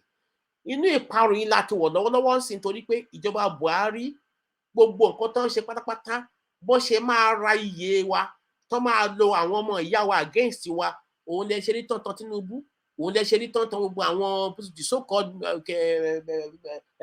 APC members. Ẹ̀rí nǹkan tó ń ṣe, àwọn náà ló fọwọ́ gbọ́ sponsor Obi láti wá neutralize agitation, pé tó máa gbé Obi dìde á neutralize Biafra. Tinubu tó bá support ẹ á neutralize Yorùbá nation. Àwa dẹ̀ ti kọjá level yẹn, nítorí pé ní agbára ìṣẹ́ Ọlọ́run lílọ là ń lọ. Ìgbà tán ní kí Nigeria government kán wá ìgbà tí NINAS tán lọ sí court tán ní kán wá defend the constitution, wọn lè yọjú torí mọ̀ pé Nigeria ò exist mọ́. So even as we are working today in Nigeria on the street, we are stateless. Tá a bá lọ sí court, we can prove it in the court of law that everybody walking on the street of Nigeria as at the moment is a stateless person. Nílùú. So àwọn European tán gbọ́ ìbọn wọlé tán fi ń dẹ́rù bà wá, ìpáyà yẹn ló mú àwa láṣẹlẹ̀ sọ pé a fẹ́ fi ìgboyà jáde, nítorí pé tí a bá declare Yorùbá nation lẹ́nìí, àwọn àgbáyé bá wa dá sí, wọ́n á sọ pé yes, àádẹ́ proof ẹ̀ ní court of law wípé Nigeria does not exist any longer. So what justification do we have to stay in Nigeria as Yoruba people? We are a nation ever before the independence, ever before the amalgamation treaty was signed. We have always been a nation. And the most tragedy tó before humanity, nígbà tí Ọlọ́run ti dá ilé ayé yìí, Yorùbá ni. Ìyà tí òyìnbó fi jẹ ilẹ̀ Yorùbá ni, torí pé wọ́n kó wa lẹ́rú, wọ́n kó wa yẹ́lẹyẹ̀lẹ. Gbogbo ibi tí àwọn ọmọ Yorùbá wà ní coastal areas pápátá they are all blessed areas. Òun lẹ ṣe rí pé tẹ́ bá kúrò l'Ékòó, tẹ́ ń lọ ẹ̀ẹ́dẹ́ Togo, ẹ̀ẹ́dẹ́ Republic of Benin, ẹ̀ẹ́dẹ́ Togo, ẹ̀ẹ́dẹ́ Ghana, gbogbo coastal areas yẹn lọ títí tó fi fẹ́ dé Liberia, Sierra Leone, àwọn ọmọ Yorùbá ló pọ̀ ń bẹ̀. Òun lẹ ṣe rí pé up to today ẹ máa gbọ́ Ghana ní Ghana, over 5 million Yorùbás ló wà ní Ivory Coast. So you can see bó ṣe pọ́n wá kélé. Wọ́n destroy Yorùbá completely. Ìwọ mọ́ káàró ìjẹ́jì òdodo kò lè mọ̀ wípé something is wrong. Pé iná ti jó dé orí kókó sìn. Ọkọ̀ Yorùbá dẹ̀ gbọ́dọ̀ dànù. Torí pé orí agbami la wà. And the chief of that state kò gbọ́dọ̀ yí kó ṣubú torí pé ó máa pa gbogbo Yorùbá run ni. La ṣe ń bẹ gbogbo ẹ̀yin èèyàn wípé ẹ jí ìjí òdodo. Ẹ jẹ́ ká kúrò ní oko ẹrú tá wà. Ká gba ìlú wa kí ó gbàgbá kí ó bá dá sí. We are not preaching politics. We are not speaking politics. We are speaking about reality of a power that wants to exterminate the Yoruba race from our own land. Nítorí nǹkan ọrọ̀ ajé ta ní àti nítorí omi wa. Nigeria Port Authority owó kòkó la fi kọ́. Nigeria Port Authority owó kòkó la fi kọ́. Wọ́n dẹ̀ fi àjùmọ̀kọ́rẹ́ wọ́n fi gba gbogbo ẹ̀. A dẹ̀ tún complain, a tún ṣiṣẹ́, à ń ṣe wàhálà, à ń tọ́ ọmọ níléèwé, à ń tarú, à ń tata, a fi tọ́ ọmọ. A tún complain. Gbogbo owó tí ó ń jáde ní every year, a complain. Ẹ jẹ́ kí n bèrè lọ́wọ́ yín láti ìgbà tí Buhari ti gbé tó ti wà ní gọ́ọ̀mẹ̀ntì. Ẹ tẹ́ bá rántí gbogbo bọ́jẹ̀tì 2016, 15, 16, 17 gbogbo ó tẹ̀léra wọn ni. Kí ni àǹfààní tẹ́ ẹ jẹ nínú bọ́jẹ̀tì tí wọ́n ṣe ní Nàìjíríà? Ṣé títì lẹ́ní ni àbí iná lẹ́ní ni àbí omi lẹ́ní ni àbí infrastructure kan? Ẹ jẹ́ kí n bèrè lọ́wọ́ yín kí ni èrè tẹ́ ẹ jẹ ní abẹ́ APC government in the past 8 years tẹ́ ẹ tún sọ pé ìfẹ́ vote fún APC?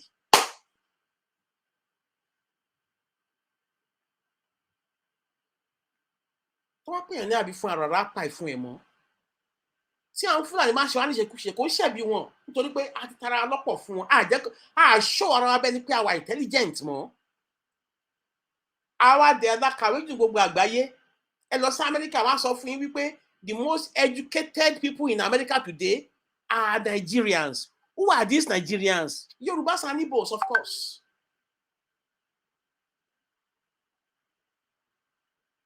Why are we not entitled to our nationhood? Òun la ṣe ń bẹ̀ yín wípé we are not playing politics.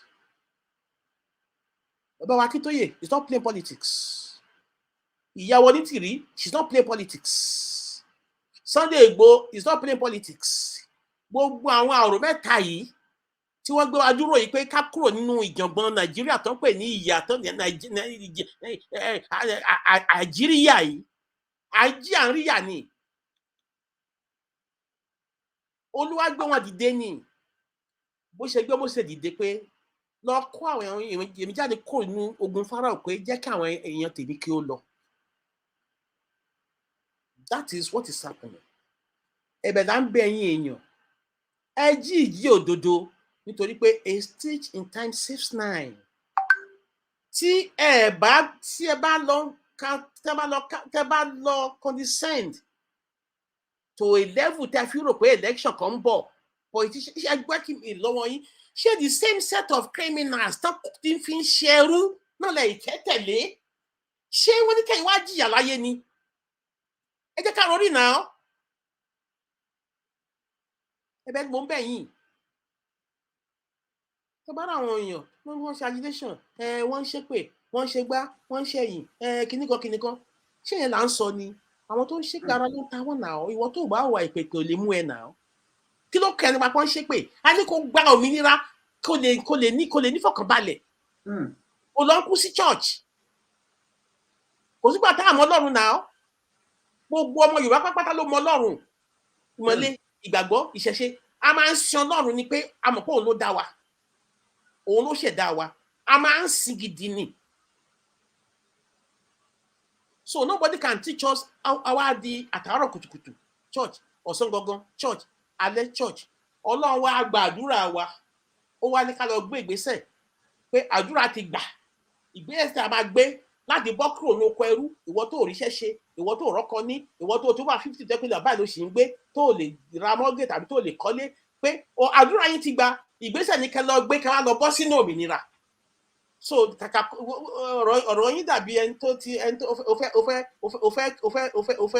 ó fẹ́ ṣèdánwò ó lọ sí church ó gbààwẹ̀ wọ́n ní kó gbààwẹ̀ ó kàwé ó gbààwẹ̀ ó dọjọ́ ìdánwò kó appear ní class nǹkan tó ti kọ́ tó wà lórí ẹ̀ kó lọ kọ sílẹ̀ ó appear. Can you get a good result nígbà tó bá lọ sí exam? Kò possible. So ìwọ tó ń lọ church Ọlọ́run ti gbàdúrà Ọlọ́run ṣe ni pé ó yá ẹ lọ sínú Yorùbá nation kẹ́ lè gba òmìnira kẹ́ lè ríṣẹ́ ṣe kẹ́ lè rómi ní kẹ́ lè rí ná kẹ́ lè rí everything. So ṣé church tó ń lọ yẹn ló fẹ́ how many people ní pastor fẹ́ help? If you don't take proactive action, how will you be able to move forward in life? We are not playing politics, we are saying reality. Nítorí pé gbogbo ọ̀pọ̀lọpọ̀ ẹ̀yin tẹ́ wà Nàìjíríà inú ìgbèkùn lẹ́wà ríran nǹkan táwa rí bí ẹ̀yin orí. Wọ́n fìyà iná jẹ yín, wọ́n fìyà even data jẹ yín. In the entire world, Nigeria is one of the most expensive. Owó náà kò sí. Epo àkúrò ní number 1 to 5 or number 1 to 10 nípa epo rí kí ni èrè tẹ́ rí nípa gbogbo epo tí Nàìjíríà ń tà tí wọ́n bá tiẹ̀ sọ fún wa ṣé àlè common sense sọ fún wa wípé kò sí èrè kankan ní Nàìjíríà kò sí èrè ń bẹ náà ìyàlẹ̀ ń jẹ náà why can't we reason and think adẹni ẹ jẹ́ ká sọ màálù jíjẹ so that gbogbo nǹkan tó kó sí wa lára tó ń pa á níyè yìí á lè kúrò ń bẹ̀. My brother, ẹ má jẹ́ kó sú yín o. Grassroots awareness ń bọ̀ tá à ń ṣe lọ́wọ́lọ́wọ́. Bẹ́gàrà lídẹ̀ ń bọ̀. Ẹ̀bẹ̀ ni mò ń bẹ̀ yín. Ẹ jẹ́ ká kúrò ní oko ẹrú tá a bá kúrò. Ewu ńlá ni fún wa nítorí pé new amalgamation treaty náà máa fi wá sign o. Gbogbo àwọn governors yẹn ẹrú ni wọ́n ń tà wá sí o. They are not for you. That's why tó fi jẹ́ kí wọ́n pa yín wọn lè sọ̀rọ̀. Wọ́n gbé yín wọn lè sọ̀rọ̀ owó tó máa lọ gbà l'Abuja owó ẹrú tó ń tà yín sí náà lọ gbà òun ló fi jẹ́ pé the same set of people náà ṣe gọ́fúnà wọ́n á tún padà wọ́n á tún lọ wọ́n á tún padà wọ́n á tún lọ nítorí pé àwọn yẹn ni wọ́n ti compromise ilẹ̀ Yorùbá pé àwọn ti join wọ́n ti dán máa lè àwọn ti join slave trading láti ta èèyàn wọn so kí ni ìyàtọ̀ láàrin ìwà àwọn gómìnà àtàwọn senators àtàwọn house members sí kí ni ìyàtọ̀ láàrin wọn àti àwọn ọba tí wọ́n tà wá ṣẹrú ní ayé àtijọ́ kí ni ìyàtọ̀ owó wa náà owó life wa ni wọ́n gbà náà òun náà ṣe lè dá sọ̀rọ̀ wa òun náà ṣe ń pa wá tán lè sọ̀rọ̀ òun ni wọ́n ṣe ẹrọ kó Buhari ò kó wọn láyà jẹ ó ní agreement tọ́jọ́ ní ó nínú kọ́ tọ́jọ́ wà pé tó bá ti wọ́ ò lè jáde mọ́ gbogbo wọn náà mọ̀ pé constitution is illegal kò exist mọ́ by virtue of court declaration nígbà táwọn ìjọba ò appear nígbà tán ẹ wá defend ẹ wọ́n ní rárá wọ́n dẹ̀ declare as null and void amalgamation has expired since 2014 so kí ló bá yín lẹ́rù kẹ́ fẹ́ declare Nàìjíríà àbí ẹ fẹ́ declare fún Yorùbá ẹ fẹ́ kúrò Nàìjíríà kí ló bá yín lẹ́rù ẹ fẹ́ declare fún Yorùbá the royal Yorùbá kingdom ẹ fẹ́ declare ẹ kí ló bá yín lẹ́rù ọmọọba ní wọn aládé ní wọn náà so tá a bá declare tó bá kó wọn tó bá fẹ́ overrun wa then let us go ká lọ negotiate ká lọ discuss ẹ pé okay ẹ sọ fún wa kí ni legality in Nigeria as of today it has got to legal standing òun náà ṣe òun sọ di gangster land tó ń loot wọ́n dẹ̀ ń lọ àwọn agents àwọn wà the governors the presidency the senators that's why the senators òun náà ṣe ń gbé over 25 billion ní senator kọ̀ọ̀kan gbà ní oṣooṣù.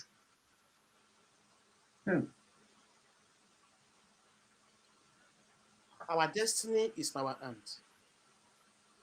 Ẹ ṣé bàbá mi ẹ kú iṣẹ́ tábà ní ká fi yín sílẹ̀ lénìí ẹ máa sọ̀rọ̀ yìí títí ẹni tó bá dẹ̀ máa gbọ́ á gbọ́ ẹni tí ò ní gbọ́ ò ní gbọ́ Aládéjọbí Ṣọlá ó ní lágbára Ọlọ́run la máa kúrò nínú Nàìjíríà ó láti ṣetán Síkírát Ọmọwùmí ó ní ìkànnì gbogbo àwọn tá à ń sọ yìí ẹ ṣé mo dúpẹ́ mo ti fi nọ́mbà sójú fọ́nrán yìí kẹ́ ẹ pè wá wọlé kẹ́ ẹ bá bàbá wa sọ̀rọ̀ tó bá ní àwọn ìbéèrè tẹ́ ẹ fẹ́ béèrè ẹ lè pọ Omoluka kó jẹ́ pé bóyá mi ò ṣàlàyé ẹ̀ fún yín dáadáa ẹ pè wá wọlé torí pé kí ni iṣẹ́ pọ̀ lọ́wọ́ bàbá wa tí wọ́n ń ṣe a dẹ̀ gbọ́dọ̀ yọ̀ǹda wọn kan tó lọ mójútó iṣẹ́ tí wọ́n ń ṣe yìí láti meeting sórí meeting ni from one meeting to another so ṣùgbọ́n kó tó di pé àwọn ìpè á bẹ̀rẹ̀ sí ní wọlé bàbá mi láàárín àwọn sọ̀rọ̀sọ̀rọ̀ àwọn tí Ọlọ́run lò láti kéde ọ̀rọ̀ Yorùbá nation a rí i pé ó kù díẹ̀ káàtó tí mo bá dẹ̀ fẹ́ sọ òtítọ́ mo rí yín gẹ́gẹ́ bí ìkan pàtàkì tí wọ́n respect tí wọ́n bọ̀wọ̀ fún lọ́pọ̀lọpọ̀ ẹ jọ̀wọ́ kí làwọn ìgbésẹ̀ tẹ́ bá wa ń gbé láti rí wípé àlàáfíà ó padà jọba láàrin àwa tọ́lọ́run lò láti sọ̀rọ̀ nọ́mbà ti wà lójú fọ́nrán ẹ pè wá kẹ́ béèrè àwọn ìbéèrè tẹ́ bá fẹ́ béèrè lọ bàbá kẹ́ béèrè bàbá kó tó di pé ìpè wọlé ẹ bá wa dáhùn ìbéèrè.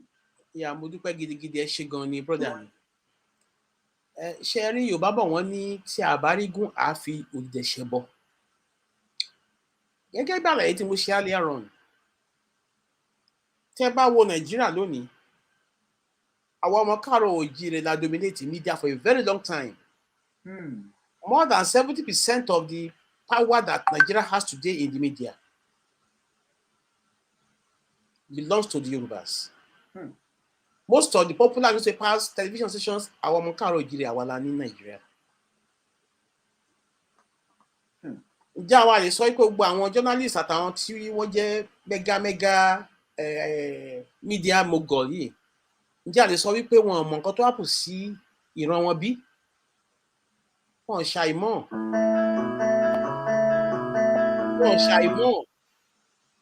Ṣùgbọ́n nǹkan tó ṣẹlẹ̀ ni wípé wọ́n ti fi gbogbo wọn sí inú ìgbèkùn. Inú ìgbèkùn náà ni pé kán má lè jáde rárá torí pé wọ́n ti so ṣẹ̀kẹ̀ṣẹ̀kẹ̀. àdúró dì í o. ẹ ṣeun bàbá ẹ jẹ́ ká sáré gbé ìpè yìí ó yá gbóhùn sókè. ẹ pẹ̀lẹ́ o ọ̀gágun bàbá Fatai Ogunribido ẹ̀tọ́ bàbá Omoluka ẹkú iṣẹ́ takuntakun lọ Ọlọ́run á túbọ̀ máa ṣagbára dọ̀tun ẹ̀rí jákulẹ̀ o gbogbo ẹ̀yin lè táwájí Ọlọ́run á dúró tì í o. Ìbéèrè lèmi máa béèrè lọ́wọ́ bàbá Fatai Ogunribido ni wípé bẹ́ẹ̀ bá wo gbogbo àwọn ènìyàn wálé wà lílé nǹkan òkó sólì mi bá pa ọ̀pọ̀lọpọ̀ lérò ìṣepọ̀ lówó kankan nínú báǹkì o ẹlòmíràn kó jẹ́ 5,000 10,000 20,000 ló wà lọ́wọ́ ẹ ní ìkùlé báǹkì ẹ máa bèrè wípé ètò wo náà gbé sílẹ̀ ti jẹ́ kí àwọn ènìyàn mọ̀ wípé bí ẹ̀kẹ́rin ni máa gbóhùn fún màmá olùdírí somehow wọ́n sọ ìgbà kan pé Ọlọ́run máa ṣe ọ máa gbówó sílẹ̀ gbogbo àwọn ní orí oúnjẹ ní oríṣẹ́ ṣe àwọn kọ́kọ́ Ọlọ́run á kọ́kọ́ fún ọ láyé àti make sure pé gbogbo àwọn youth lè wà ní orílẹ̀-èdè wọ́n rí nǹkan kan jẹ títí àwọn náà bá máa bẹ̀rẹ̀ Yorùbá nation management náà máa fi settle down. Ṣé òtítọ́ nìyẹ wà tí wọ́n ti ṣe gbogbo ètò yẹn sílẹ̀? Ìtorí bá wo ọ̀pọ̀lọpọ̀ sẹ́yìn ṣe fẹ́ lòmíì lówó gidi kan lákáùntì ṣùgbọ́n ó mi bìlíù pé 10,000 20,000 lè wà ní báńkì bó bá sá lọ mọ́ lọ́wọ́ kò ti máa ṣe ẹrù lè wà lọ́pọ̀lọpọ̀ àyà wọn nìyẹn bá worú àwọn ìlówó kéékèèké yẹn lè àkáǹtì bọ́lá òun bá lè ṣètò yẹn ẹ rí i pé bó kéré jù àárẹ̀ more than 2 million lè máa jáde ìbéèrè tèmi rèé wẹ́ o. ẹ ṣé bàbá mi ẹ ṣé gan ni sà. ẹ ti gbọ́ gbogbo ń tán sọ nígbà gbìyànjú láti sọ ni pé gbogbo pílánì tí ẹ ń sọ pé ẹ ní fún àwọn tí ó kù díẹ̀ káàtó fún wọn ní báwo lẹ ṣe fẹ́ achieve ilé báwo lẹ ṣe fẹ́ mú iṣẹ́ yẹn ṣe bẹ́ẹ̀ bá tiẹ̀ wàá lè sọ gbogbo ẹ̀dínlẹ̀ kẹlẹ̀ ẹ ṣáà sọ díẹ̀ kẹ́ fi múnú bàbá tó pè wá yìí dùn. mo dúpẹ́ lọ́wọ́ bá wa tán béèrè question yẹn nítorí pé wọ́n lẹ́yìn tó béèrè ọ̀rọ̀ òun ló fẹ́ díẹ̀ gbọ́. Màá fẹ́ kẹ́ mọ̀ kíní kan sà. Sherry, without pains, there can never be gains. Tí a bá sọnù, a lè rí he. Mo fẹ́ ká mọ̀ kinní kan. Sherry ọmọ káàárọ̀ oòjíire. Ẹ̀jẹ̀ tó wà lára wa, òun ló fi àjẹ wá lónìí. Ẹ̀jẹ̀ kí ni? Ẹ̀jẹ̀ ọmọlúàbí. Ẹ̀jẹ̀ ìfẹ́ ọmọlàkejì gẹ́gẹ́ bí ara ẹni. Ẹ̀jẹ̀ ìfẹ́ òtítọ́. Ẹ̀jẹ̀ ká sọ síbẹ̀ ká dẹ̀ bá bẹ́ẹ̀. Táwọn kan bá ń sọ pé àwọn Yorùbá jẹ́ irọ́ gbogbo ilé tó ń sọ circumstances ló sọ wá ní ìdàkudà tá a dà yìí. Àwọn social services ara wa tí a bá wò ó ní ayé nígbà tí Yorùbá sì jẹ́ Yorùbá, ẹ máa gbéra látòǹdó, ẹ lọ sí Èkó, ẹ fẹ́ lọ rí ẹ̀gbọ́n yín tó ń gbé bẹ̀. Ẹ ní ìdá ti kọ lẹ́tà. Ṣégbà tí ó tẹ̀ sí tẹlifóònù tẹ fẹ́ fi fóònù. Ẹ kàn máa dé sóko gas, ẹ dẹ̀ kọlẹ̀kùn ká. Wọ́n á dẹ̀ ṣílẹ̀kùn. Lágbájá, kí ló ẹ̀gbọ́n mi, ó gbé báàgì wọlé nìyẹn. Ìyàwó ò ní bèrè kí ló tẹ́ àbúrò ọkọ wá. Ọkọ ò ní bèrè pé àbúrò mi kí ló wá ṣe. Nítorí pé àwa ni social services ara wa. Wọ́n lọ ṣe dá wa nìyẹn. Ìdákejì nìyí. Láti ìgbà tí a ti ń ṣe wà tí wọ́n ti sọ ilẹ̀ Yorùbá di ìdàkudà tó sọ wá sínú ìgbèkùn yìí. Ǹjẹ́ ẹ mọ̀ wípé lẹ́yìn owó epo àti owó tán make ní Port Authority táwọn àti àwọn Britain jọ máa ń pín? Ǹjẹ́ ẹ mọ̀ wípé owó tá à ń fi ránṣẹ́ láti ìlú òyìnbó òun ni third largest earner fún Nàìjíríà? Ìyẹn ni wípé báwo lówó ṣe ní Nàìjíríà? Àwọn owó tá a fi ránṣẹ́ sí àwọn èèyàn wa kan fi jẹun, kan fi travel, kan fi ra data. Ẹlòmíì ń kọ́lé, ẹ bá mi kọ́lé.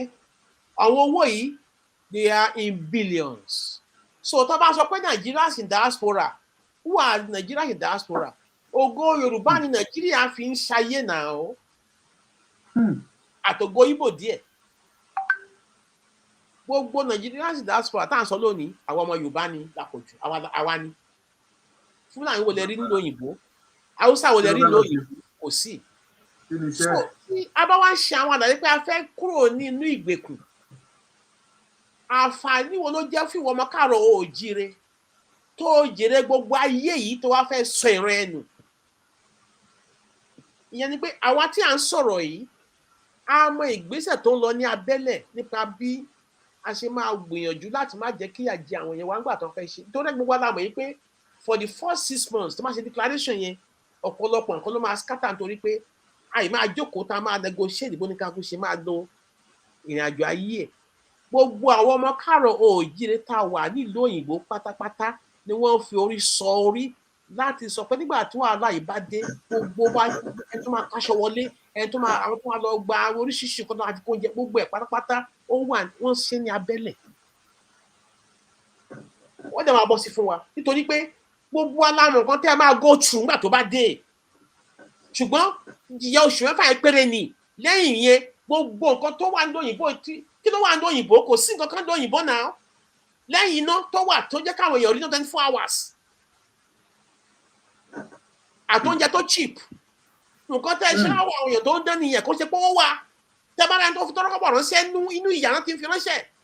Owó ọ̀gbẹ́ owó àwọn tó ń gba arúgbó tó ń fọ̀gbẹ́ arúgbó tó ń ṣe gbogbo tẹ́ bá rẹ̀ kò tó tọ́rọ́kọ̀bọ̀ ránṣẹ́ sílé inú ìbínú ìbànújẹ́ náà ti fi ránṣẹ́ sí yín. Bẹ́ẹ̀ owó lowó ń jẹ́ ń bí. There is dignity in every labour that you engage yourself in.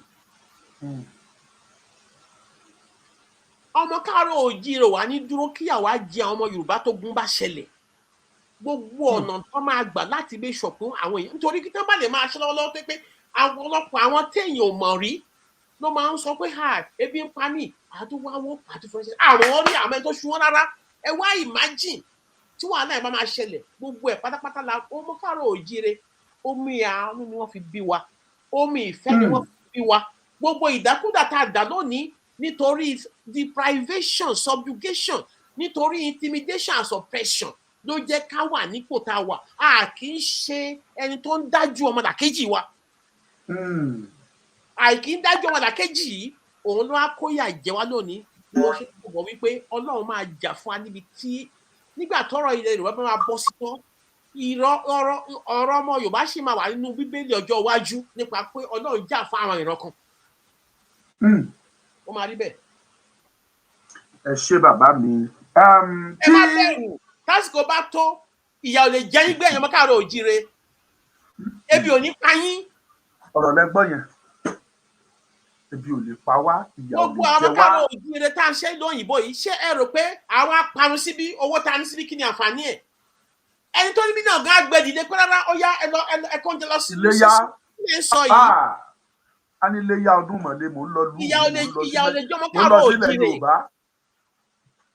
ìyà ò lè jẹ yín ó ṣe ń láàánú pé àwọn náà tó ń fi ebi yẹn pa yín àwọn náà náà pín 2,000 5,000 lẹ́yìn lọ́wọ́ ń sìn ẹ̀dẹ̀ ń gbà á níbo náà kówó yẹn láti 2015 ìyẹn ni pé wọ́n ti rò pọ́ dẹ̀ ní wọ́n ti rò pé mùmú ni wọ́n mú ní àwọn múgùn wọ́n wá sọ wá ní múgùn àwọn náà dẹ̀ ń gbà ẹ̀dẹ̀ ní ẹ jẹ́ kí n sọ fún yín the incubacy power agbára tí ó wà lókè tí àwọn Fúlàní dì mú tó ń fi àwọn ojú constitution tó fi control agbára yẹn òun là ń bẹ̀rù kí ni agbára náà agbára wípé àwọn ló ń kọ́ constitution yẹn wọ́n wá òun náà fi ń sọ wá dìdàkudà tán fẹ́ ká gbé rí and it's a conspiracy against Yorùbá race ẹ̀yin lẹ́jẹ́ ká yìí jòdòdò ká kúrò nínú ikọ̀ ẹrú lóòótọ́ àwọn díẹ̀ lè kú nítorí wọ́n máa halẹ̀ mọ́ wa bẹ́ẹ̀ tá a bá tún jáde ẹ jẹ́ kí n sọ fún yín ní Turkey about 4 years ago or 5 years ago ẹ̀ mọ́ kó tó ṣẹlẹ̀ ń bẹ̀ àwọn ìjọba ńlá kan wọ́n á lọ gbé àwọn kan dìde pé kí wọ́n á lọ fight wọn ní kí wọ́n á lọ fight kí wọ́n á lọ lé ìjọba tó wà ń bẹ̀ kúrò Erdogan kí ló ṣẹlẹ̀ nígbà táwọn mílítì tán róòlù amọ̀tàn kan sí ìgboro báyìí gbogbo ìgboro bẹ́ sí ìgboro ni àwọn ìlú bẹ́ sí ìgboro ni pé níbo ìjọba tó jẹ́ pàwọn aláyàn àwa la ní gbogbo táǹkì tó róòlù pápátá gbogbo àwọn aráàlú wọn nígbà táwọn pípù yẹn tán rí nǹkan tó ṣẹlẹ̀ àwọn mílítì yẹn wọ́n mórí wọnú ni because ẹ̀yin èèyàn lẹ́ni agbára you the populace you are the one that has the power to control everything and to change everything. òun lẹ ṣe máa ń gbọ́ example lẹ́rí ní Sri Lanka nígbà táwọn èèyàn tún jáde kí ló ṣẹlẹ̀ ǹjẹ́ president ǹjẹ́ lè dúró bí tẹ́ ẹ bá tún jáde ẹ gba òmìnira ṣùgbọ́n tẹ́ bá ń rò pé bóyá rárá ẹ ń fi àyíkọ́ wọn sọjọ́ wájú ni kékeré ṣẹlẹ̀ tó sọ yìí and they are coming to exterminate us. ọlọ́ọ̀ṣùpá olóòbáyàwó àṣùpá sùn sáàsùpá báyàwó tó wájú pọ̀ níbàyàwó ẹ̀sùn kọ́. so whether I'm 20,000 or 20,000 whether I agree I no fẹ́ pa wá I no fẹ́ carry out I no fẹ́ pa wá. ìṣẹ́jú méjì ni o àti fẹ́ yọ̀ǹda bàbá wa kan máa lọ ó yá ẹ bá gbóhùn sókè. Hello, Omoluka. Ẹ pẹ̀tọ́. ẹ ṣeun. Yes, sir. Bàbá wa kú ìjókòó sá o. ẹ káàbọ̀ sà ẹ káàbọ̀ ẹ kú ohun ẹ ṣe. Hello. à ń gbọ́ yín wọ́n ń dáhùn. Ṣé rí èmi kàn fẹ́ béèrè question ni o question kan ẹ má bínú question tí mo fẹ́ béèrè ẹ̀kọ́ kó má dàbí ní pé bóyá question yẹn ó tóbi jù àbí bóyá kò ṣeé béèrè lórí tó. Àwọn èèyàn wa tó jẹ́ ọmọ Yorùbá tó wà ní across the world tó wà nínú ẹ̀wọ̀n kan ṣé a ní provision fún wọn ṣá? tó wà lẹ́wọ̀n. Tá bá gba Yorùbá nation wa ṣé provision wà fún wọn? My brother. So that is my only question. Mo kàn fẹ́ understand. Ẹ ṣe gan ni sir. Ṣé rí Yorùbá nation tó ń bọ̀ yìí? Yorùbá ní agbára ṣe Ọlọ́run. Mò ń sọ látẹ̀kan, àmọ́ ìyára wa, àmọ́ bí àti wọ́n ti ń dáhùn ìbéèrè yẹn bẹ́ẹ̀ yẹn. Ṣé wọ́n gbọ́ mi ní? Ok, jẹ́ kí n padà sórí Facebook. Wọ́n ti gbọ́ yín bàbá, ẹ máa sọ̀rọ̀ yín lọ, wọ́n ń gbọ́ bẹ́ẹ̀ yẹn. No, wọ́n náà fẹ́ padà sórí Facebook. Mo rò pé wọ́n gbọ́ fóònù ni. Ẹ jẹ́ kí n ṣe àlàyé ọ̀rọ̀ kan fún yín. Àwọn ọmọ káàárọ̀ oòjíire àmọ́ ìyára wa. Ẹ lè má mọ̀ àṣírí làmọ́ sọ fún yìí. Ọmọ Yorùbá ni àwọn òyìnbó bẹ̀rù jù ní gbogbo Áfíríkà. Òun lè ṣe wọn tó ṣèpàdé ìkọ̀kọ̀ tó ní pé wọn ò ní jẹ́ kí sub-Saharan Africa wọn ò ní jẹ́ kó gbérí torí tó bá gbérí ó máa affect lifestyle wọn ní Europe. Àbẹ́ ẹ̀ tí ì rí fídíò ẹ̀ tí ì rí bí wọ́n ti ṣe ìpàdé ìkọ̀kọ̀ táwọn kọ́ nìkan tẹ̀gbé jáde àwọn òyìnbó ní jẹ́ kí sọ̀sàrà àjẹ́ kan gbérí o torí tó bá lọ fún aláìkan gbérí rá tó bá gbérí pẹ́rẹ́ àwọn náà ní fàásì Yorùbá náà ní fàásì àwa la ní where we done àwa la ní everything the first television station in the entire Africa and then number 4 in the entire world before France láti ní Western region ti ní television before France maybe 2 weeks after and France is television the tallest building in Africa. Kí lẹ fi Yorùbá pè náà? Yorùbá is we are one of the most influential in the entire world. Ẹ lọ sí Brazil lónìí Brazil Yorùbá world ní Brazil wà Yorùbá region náà ṣe Yorùbá everything about Yorùbá ní Brazil 80 million Yorùbá in Brazil alone. Táwọn kan bá ní Yorùbá tó wà ní Brazil ó ju Nàìjíríà lọ irọ́ ni. Ṣùgbọ́n ẹ jẹ́ ká filẹ̀ bẹ́yẹn. Ká má ṣe wá sọ Cuba, ká má sọ Uruguay, Paraguay, Venezuela, Argentina. Gbogbo àwọn ìlú yẹn láti ní big chunk of Yorùbá in millions. Ṣùgbọ́n nítorí Nàìjíríà tán kí orí wa bọ̀, wọ́n wá mú ògo Yorùbá wọ́n wá ń pa. Ṣẹ́rí by the time tí Yorùbá nation máa dìde, àwa la máa jẹ́ the America of the black world. Ẹ wá lọ imagine the lifestyle tá a máa create. Ẹ wá lọ imagine the constitution, the discipline tó máa wà. Ẹ wá lọ imagine ẹ̀yin ẹ lọ touch ọmọ America kan tó mọ American passport lọ́wọ́ lónìí kẹwọ̀ kó tó máa ṣẹlẹ̀.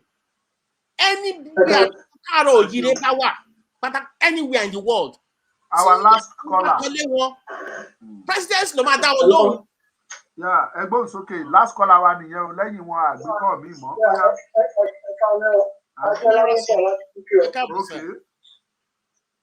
Mo fẹ́ kí ọba wa ọ̀tá Ogunribido wọ́n fún mi látàárọ̀ wọ́n fi ìgbìyànjú láti bá wa fún ẹgbẹ́ náà oko ẹrú amúnisìn. Tó ìṣòro mi tó tọ̀rọ̀ sí gbọ́dọ̀ fẹ́ kí wọ́n lẹ́yìn mo fẹ́ aṣọ gbogbo ọmọ Yorùbá káàkiri àgbáyé wípé nǹkan tó ń bọ̀ yìí tó bá dé we are all here ready to support and then send whatever is needed down to the south to support Yoruba nation. So Yoruba nation now. Ẹ ṣé gan ni bàbá Fatai Ogunribido. Ẹ ṣé gan ni ẹ bá sọ fún káwá àtàwọn kọ́ lè mọ̀ pé nǹkan ń bọ̀ wọn tí mọ̀ kò tí ì yé wọn rárá. Bàbá wa fẹ́ exterminate wa ní. Gbóhùn sókè. Ẹ wà ní program bẹ́ẹ̀ ni sà. Ẹ ṣé bá mi kí bàbá Ogunribido ń bẹ̀ yẹn o. Ọlọ́run gbàdúrà ẹ o. Ẹ ṣé o Omoluka ẹ ń jèrè ọkàn yín balẹ̀ o. Bá mi kí bàbá Ogunribido ń bẹ̀ o. Ọlọ́run fún gbogbo yín ṣe o. Lágbára Ọlọ́run Oòduà nation lágbára Olódùmarè. Bá mi kí bàbá ń bẹ̀ bá mi kí Ogunribido ó ṣe gan o. Wọ́n gbọ́ yín àwọn náà gbọ́ yín. Ẹ ṣé gan ni sà ẹ ṣé. Ó dáa a tún máa sọ̀rọ̀. Ẹ ṣeun. Bàbá wa torí àkókò wa ẹ kàn bá wa kí gbogbo ara lé lẹ́ẹ̀kan sí ká lè dá gbèrè lórí ètò ìyá mo kí yín o tẹ̀sán mo kí tológun ní agbára ṣe Ọlọ́run ọmọ káàrọ̀ òjíire àní ṣerúkú ìwọ tó ń lọ church Olúwa ti gbàdúrà ẹ ìwọ tó ń lọ ṣọ́ọ̀ṣì Olúwa ti gbàdúrà ẹ ìwọ tó jẹ́ pé ẹ̀ṣẹ̀ ló wà Olúwa ti gbàdúrà ẹ kí ni gbàdúrà tí mò ń sọ yìí òun ni wípé gbogbo àìrílé ilé ayé rere gbé àìrówó ná àìrígbàlò ẹlòmíín ti 50 kò lè má rì ilé bàbá ìlú sì ń gbé. Ẹ wá wo quality life tí Yorùbá ń lò lé lọ́wọ́lọ́wọ́ ń sìn ẹ wo àárín ìgboro ẹ wo how ugly everywhere looks láti Ìlọrin lọ sókè ẹ lọ wo lifestyle tí wọ́n ń live north wọn kì í san tax àwa là ń san tax wọn gbogbo owó tí wọ́n ná Nàìjíríà pátápátá ilẹ̀ Yorùbá ló wà. Òun là ń sọ fún yín pé nítorí pé àwọn ni wọ́n gba agbára lókè ló ṣe ń ṣẹlẹ̀ agbára ilẹ̀ jẹ́ ká gbà ká lè fi tún ìrìn àjò ayé wa ṣe torí pé Yorùbá people are under conspiracy international nítorí pé àwa ni àwọn òyìnbó bẹ̀rù tá a lè emancipate gbogbo olú àgbáyé ẹ la etí yín ẹ la ojú yín. Felani, if you dey follow, make you open eye, make you open ear and open sense. Na that time you don't go fall. Only if you dey follow them, o na inside pit where you go fall. Ìyẹn ni wípé ẹ má jẹ́ ká dijú ká máa tẹ̀lé àwọn politicians blindly nítorí wípé àwọn ni wọ́n ń tà wá sí oko ẹrú, owó ẹrú ni wọ́n ń gbà. Wọ́n jà fún yín, wọ́n pa yín, wọ́n sọ̀rọ̀. Play politics. Play politics ẹ jọ̀ọ́. Fẹ́ kí wọ́n ká parun kúrò nílẹ̀ Yorùbá ni. Fẹ́ kán gbalẹ̀ wa ni. Play politics. À ń bẹ̀ yín. Ẹ jí yí òdodo kẹ́ support Yorùbá nation agitation tó ń lọ yìí. Ẹ bá wa lọ́wọ́ sí mega rally nítorí pé gbogbo ẹ̀yin tẹ́ ń lọ ṣọ́ọ̀ṣì Olúwa ti gbàdúrà yín. Òun ló ṣe fẹ́ tú yín kúrò ní inú ìgbèkùn Nàìjíríà, gbígbàdúrà ni. Olúwa ti gbàdúrà wa ni. Pé ó yá ẹ kúrò lóko ẹrú, ẹ lọ gbéra yín sínú ògo tí mo dá yín mọ́. Gbogbo nǹkan wa náà ti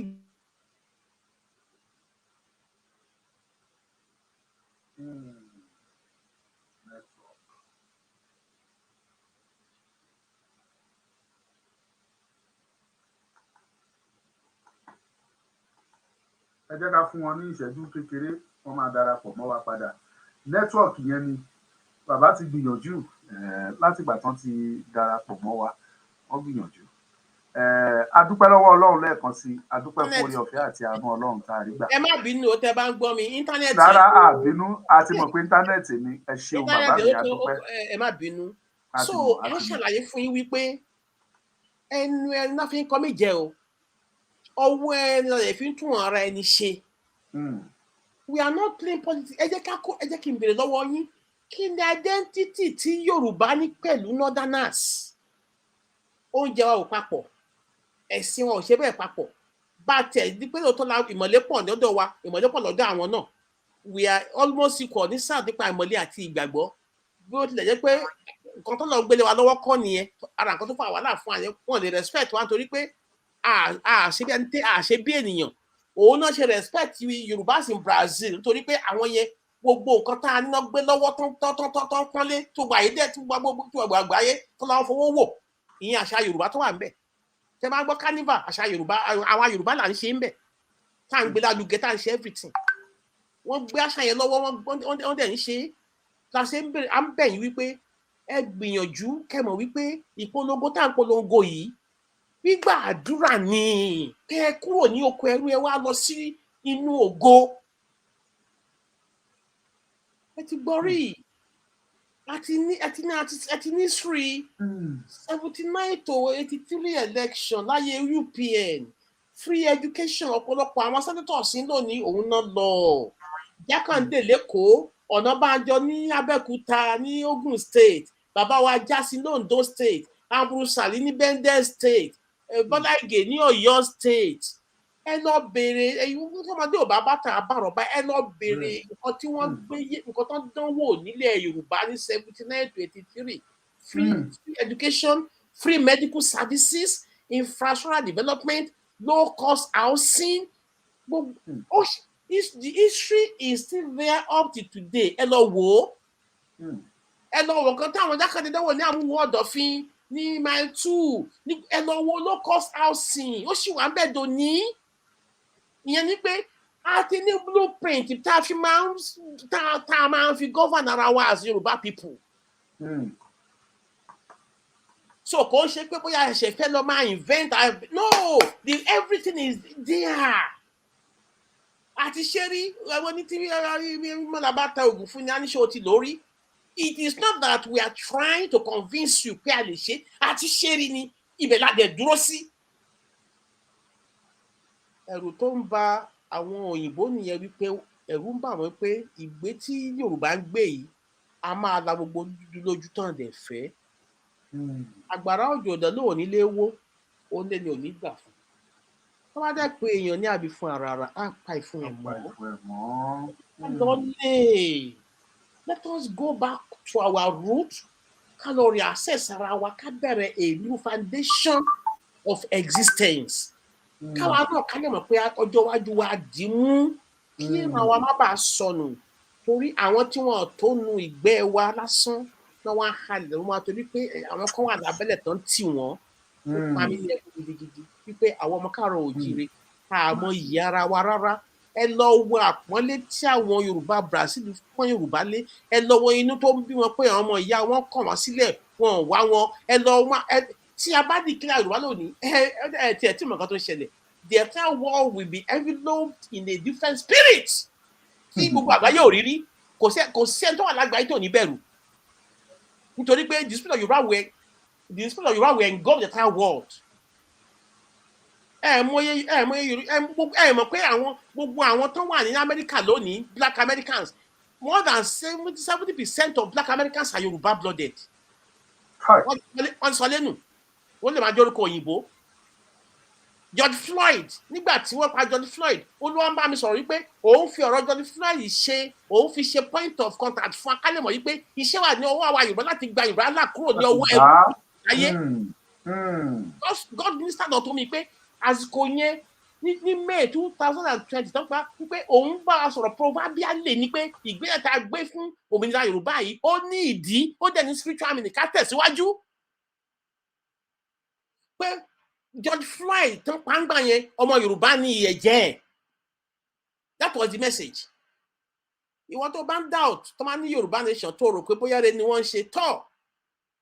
Ìwọ tó dẹ̀ ló ń tẹ̀lé Buhari ẹ̀jẹ̀ ó wà ní ọwọ́ ẹ̀jẹ̀ torí pé àwa ti sọ tiwa, Olúwa ti rán wa gẹ́gẹ́ bí òjíṣẹ́ tọ́lọ̀ ń rán. Ẹ lọ ṣí àwọn èèyàn mi létí òun là ń ṣe yìí. Iṣẹ́ máa gbọ́ bí ǹjẹ́ nígbàgbọ́ wípé ibi tírètí ògo ilẹ̀ Yorùbá wà ibi òmìnira ni, kò kí ṣọwọ́ Fúlàní o, nítorí pé àwa la lómi Port Authority, àwa la ní Port Authority, ó kòkó la fi kọ́ gbogbo ẹ̀, wọ́n gbà á mọ́ wa lọ́wọ́. Lagos foreign exchange, wọ́n sọ Nigeria foreign exchange, àwa la nìkan wa, gbogbo nǹkan tó gbé Nàìjíríà dúró pátápátá, even embassy wa àbí Abuja house wa ń bí owó kòkó la fi rà. Ẹ wá imagine, ẹ wo ìyà ńlá tó ṣubú lágbálẹ̀ ọjà. Ẹ jẹ́ ká gbára wa kúrò lóko ẹrú. Bí àgbára wa, they are coming to carry out ethnic cleansing. Òun lè ṣe rí gbogbo àwọn ajagun àtọ́kùn wọnú gbó wa. They are expecting instruction go. Gbogbo nǹkan tó ń ṣe wọ́n tẹ̀sán ni o, wọ́n sì tẹ̀sán ni o. Overnight lẹ́kàn máa gbọ́ pé torí ó ti wà ní 2018 Frank Gafuni exercise pé Nigeria is about to be taken down. Tẹ́ ẹ bá wá rí àwọn ajagun àtọ́ ń wá, they are bringing Nigeria down because they want a new recolonized country. Wọ́n fẹ́ sọ Nigeria down, wọ́n fẹ́ recolonize wa. There is another drive for partition of Africa tó ń lọ. Tí àwọn ọmọ Yorùbá tààrà kóra wa jọ ń sìn káyìí tè gbára wa kán lè mọ̀ wípé we have come back. I'm telling you, ó máa bọ́ sẹ́yìn fún wa o. Ẹ ṣeun bàbá mi. Ẹ ṣé mo dúpẹ́ adúpẹ̀pẹ́ òkun. Gbogbo àwọn ọmọ Yorùbá tí wọ́n ń wò yín lọ́wọ́lọ́wọ́ ló ń dúpẹ́ lọ́wọ́ yín, wọ́n ní ẹ ṣé. Bàbá wa Comrade Fatai Ogunribido, a mọ rírì tí ẹ ṣe o, a dẹ̀ dúpẹ́ lọ́wọ́ ọ̀pọ̀lọpọ̀ àwọn tó wà bí Levinati, Àrólé Oòduà, Adénìkẹ́ Òfin, gbogbo wọn Jáṣe Adéọlá, wọ́n pọ̀ tó ń dúpẹ́ lọ́wọ́ yín, wọ́n lẹ ṣé. Mélòó la tẹ̀ wá fẹ́ kà nínú gbogbo àwọn tí wọ́n ti wà lórí ètò ní YouTube ní o ní Facebook, gbogbo wọn náà dúpẹ́ lọ́wọ́ yín. Wọ́n ní àwọn jẹ̀rí yín bẹ́ẹ̀ ṣe máa ń sọjú abẹ níkò nìyẹn. Àwọn kan tiẹ̀ fi ń tó mi létí báyìí pé ètò yìí pé mo gbọ́dọ̀ gbé jáde káwọn èèyàn míì tún rí wò, torí lecture tẹ gíìbù ń bẹ̀, ìdánilẹ́kọ̀ọ́ yẹn ó ṣí mi níyè, ó ṣí mi létí. Ẹnìkan tiẹ̀ tún kọ́ jáde, ó ní ẹkún gbọ́n òun póun dẹ̀ fẹ́ máa sunkún pẹ̀lú àwọn ohun tí òun gbọ́. Má wàá sunkún mọ́, torí pé kí ni ọjọ́ ayọ̀ náà ti dé tán. Òun ni ọ̀rọ̀ Yorùbá nation, ọjọ́ ayọ̀ yìí ti dé tán. Ṣé ní kẹ́ jẹ́ ká fi ìgbánú kan ṣọ̀já, ká fi ìmọ̀ ṣọ̀kan, ká gbàgbọ́ wípé lótìtọ́ àti òdodo ìran Yorùbá àwa ni ògo, àwa dẹ̀ ni ìmọ́lẹ̀ fún gbogbo adúláwọ̀. Èèyàn ò lè jẹ́ ògo kó jẹ́ ìmọ́lẹ̀ kó wà lábẹ́ ìgbèkùn. Ògo náà ò ní farahàn, ìmọ́lẹ̀ náà ò ní tàn, àyàfi tó bá jáde kúrò nínú ìgbèkùn tó wà. Ìgbà náà ni ìmọ́lẹ̀ yìí lè farahàn. Tá a bá jáde kúrò nínú Nàìjíríà, ìgbà yẹn gangan nínú wa lè dùn, láyọ̀ wa lè kún. Ògo tí Ọlọ́run ti dá mọ́ ìran Yorùbá láti bẹ̀rẹ̀ wá, ìgbà yẹn gangan lògo náà máa wá farahàn. máa jẹ́ ẹ mọ̀ pé gbogbo ìgbà ni mo máa ń sọ̀rọ̀ mi yìí pé Yorùbá nation we are still coming to rule the world. Ẹ lọ kọ sílẹ̀ láti Ọlọ́run ló gbọ́ Ọlọ́run tí Ọlọ́run fẹ́ ni àwa ní ẹ̀rí àrídájú tó fi hàn wá tó dẹ̀ fi wá lọ́kàn balẹ̀ pé Yorùbá a sì máa darí gbogbo àgbáyé bí Amẹ́ríkà ṣe ń darí àgbáyé lénìí iṣẹ́ yẹn ń bọ̀ lọ́wọ́ àwa ìran Yorùbá ẹ lọ kọ sílẹ̀ tí Olúwa láṣẹ. Bàbá wa àdúpẹ́ lọ́wọ́ yín o a sọ wípé ẹ ṣé o lágbára Ọlọ́run a tún pè yín wájọ́ mi ẹ tún jẹ́ wa o lẹ́yìn ètò a tún sọ̀rọ̀ ẹ ṣé bàbá mi mo dúpẹ́ o bless you thank you sir.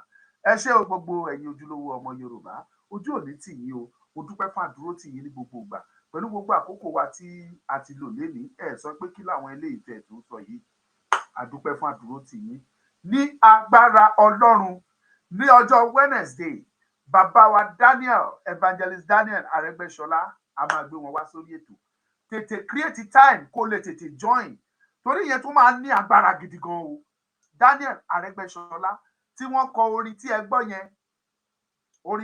yẹn Yorùbá nation wa kò ní lulẹ̀ bàbá Fatai Ogunribido kò ní lulẹ̀ Yorùbá nation kò ní lulẹ̀ bàbá yẹn ń bọ̀ gangan ẹ máa gbọ́ tútúrú ọ̀rọ̀ lẹ́nu wọn ṣe báwọn wọn ò gbójú síta tẹ́lẹ̀ but lákòókò yìí wọ́n anywhere Omoluka tó bá fẹ́ lọ pè mí máa tẹ̀lé ẹ onílé ọlọ́nà ìlú mọ̀ọ́ká olórin ẹ̀mí wọ́n pọ̀ bẹ́ẹ̀ Omoluka mò ń ṣe iṣẹ́ yẹn mò ń rìn Ọlọ́run á gbà fún wa ẹ ṣé o mo dúpẹ́ ojú òní tì wá o kó tó di pé mo wá kí wa finally wípé ó di ọ̀la ẹ jẹ́ ká sáré lọ sí ojú ọjà.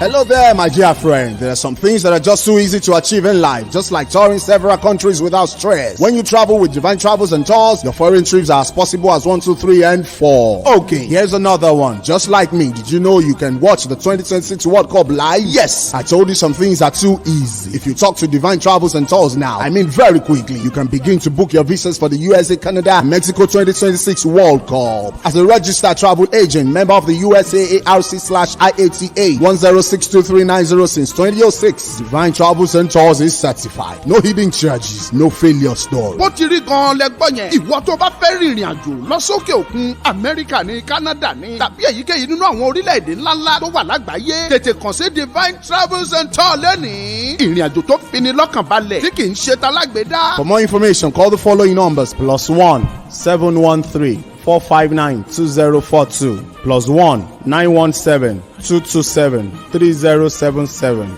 +234 803 474 1976, +234 703 182 6828. Divine Travels and Tours. Let's travel.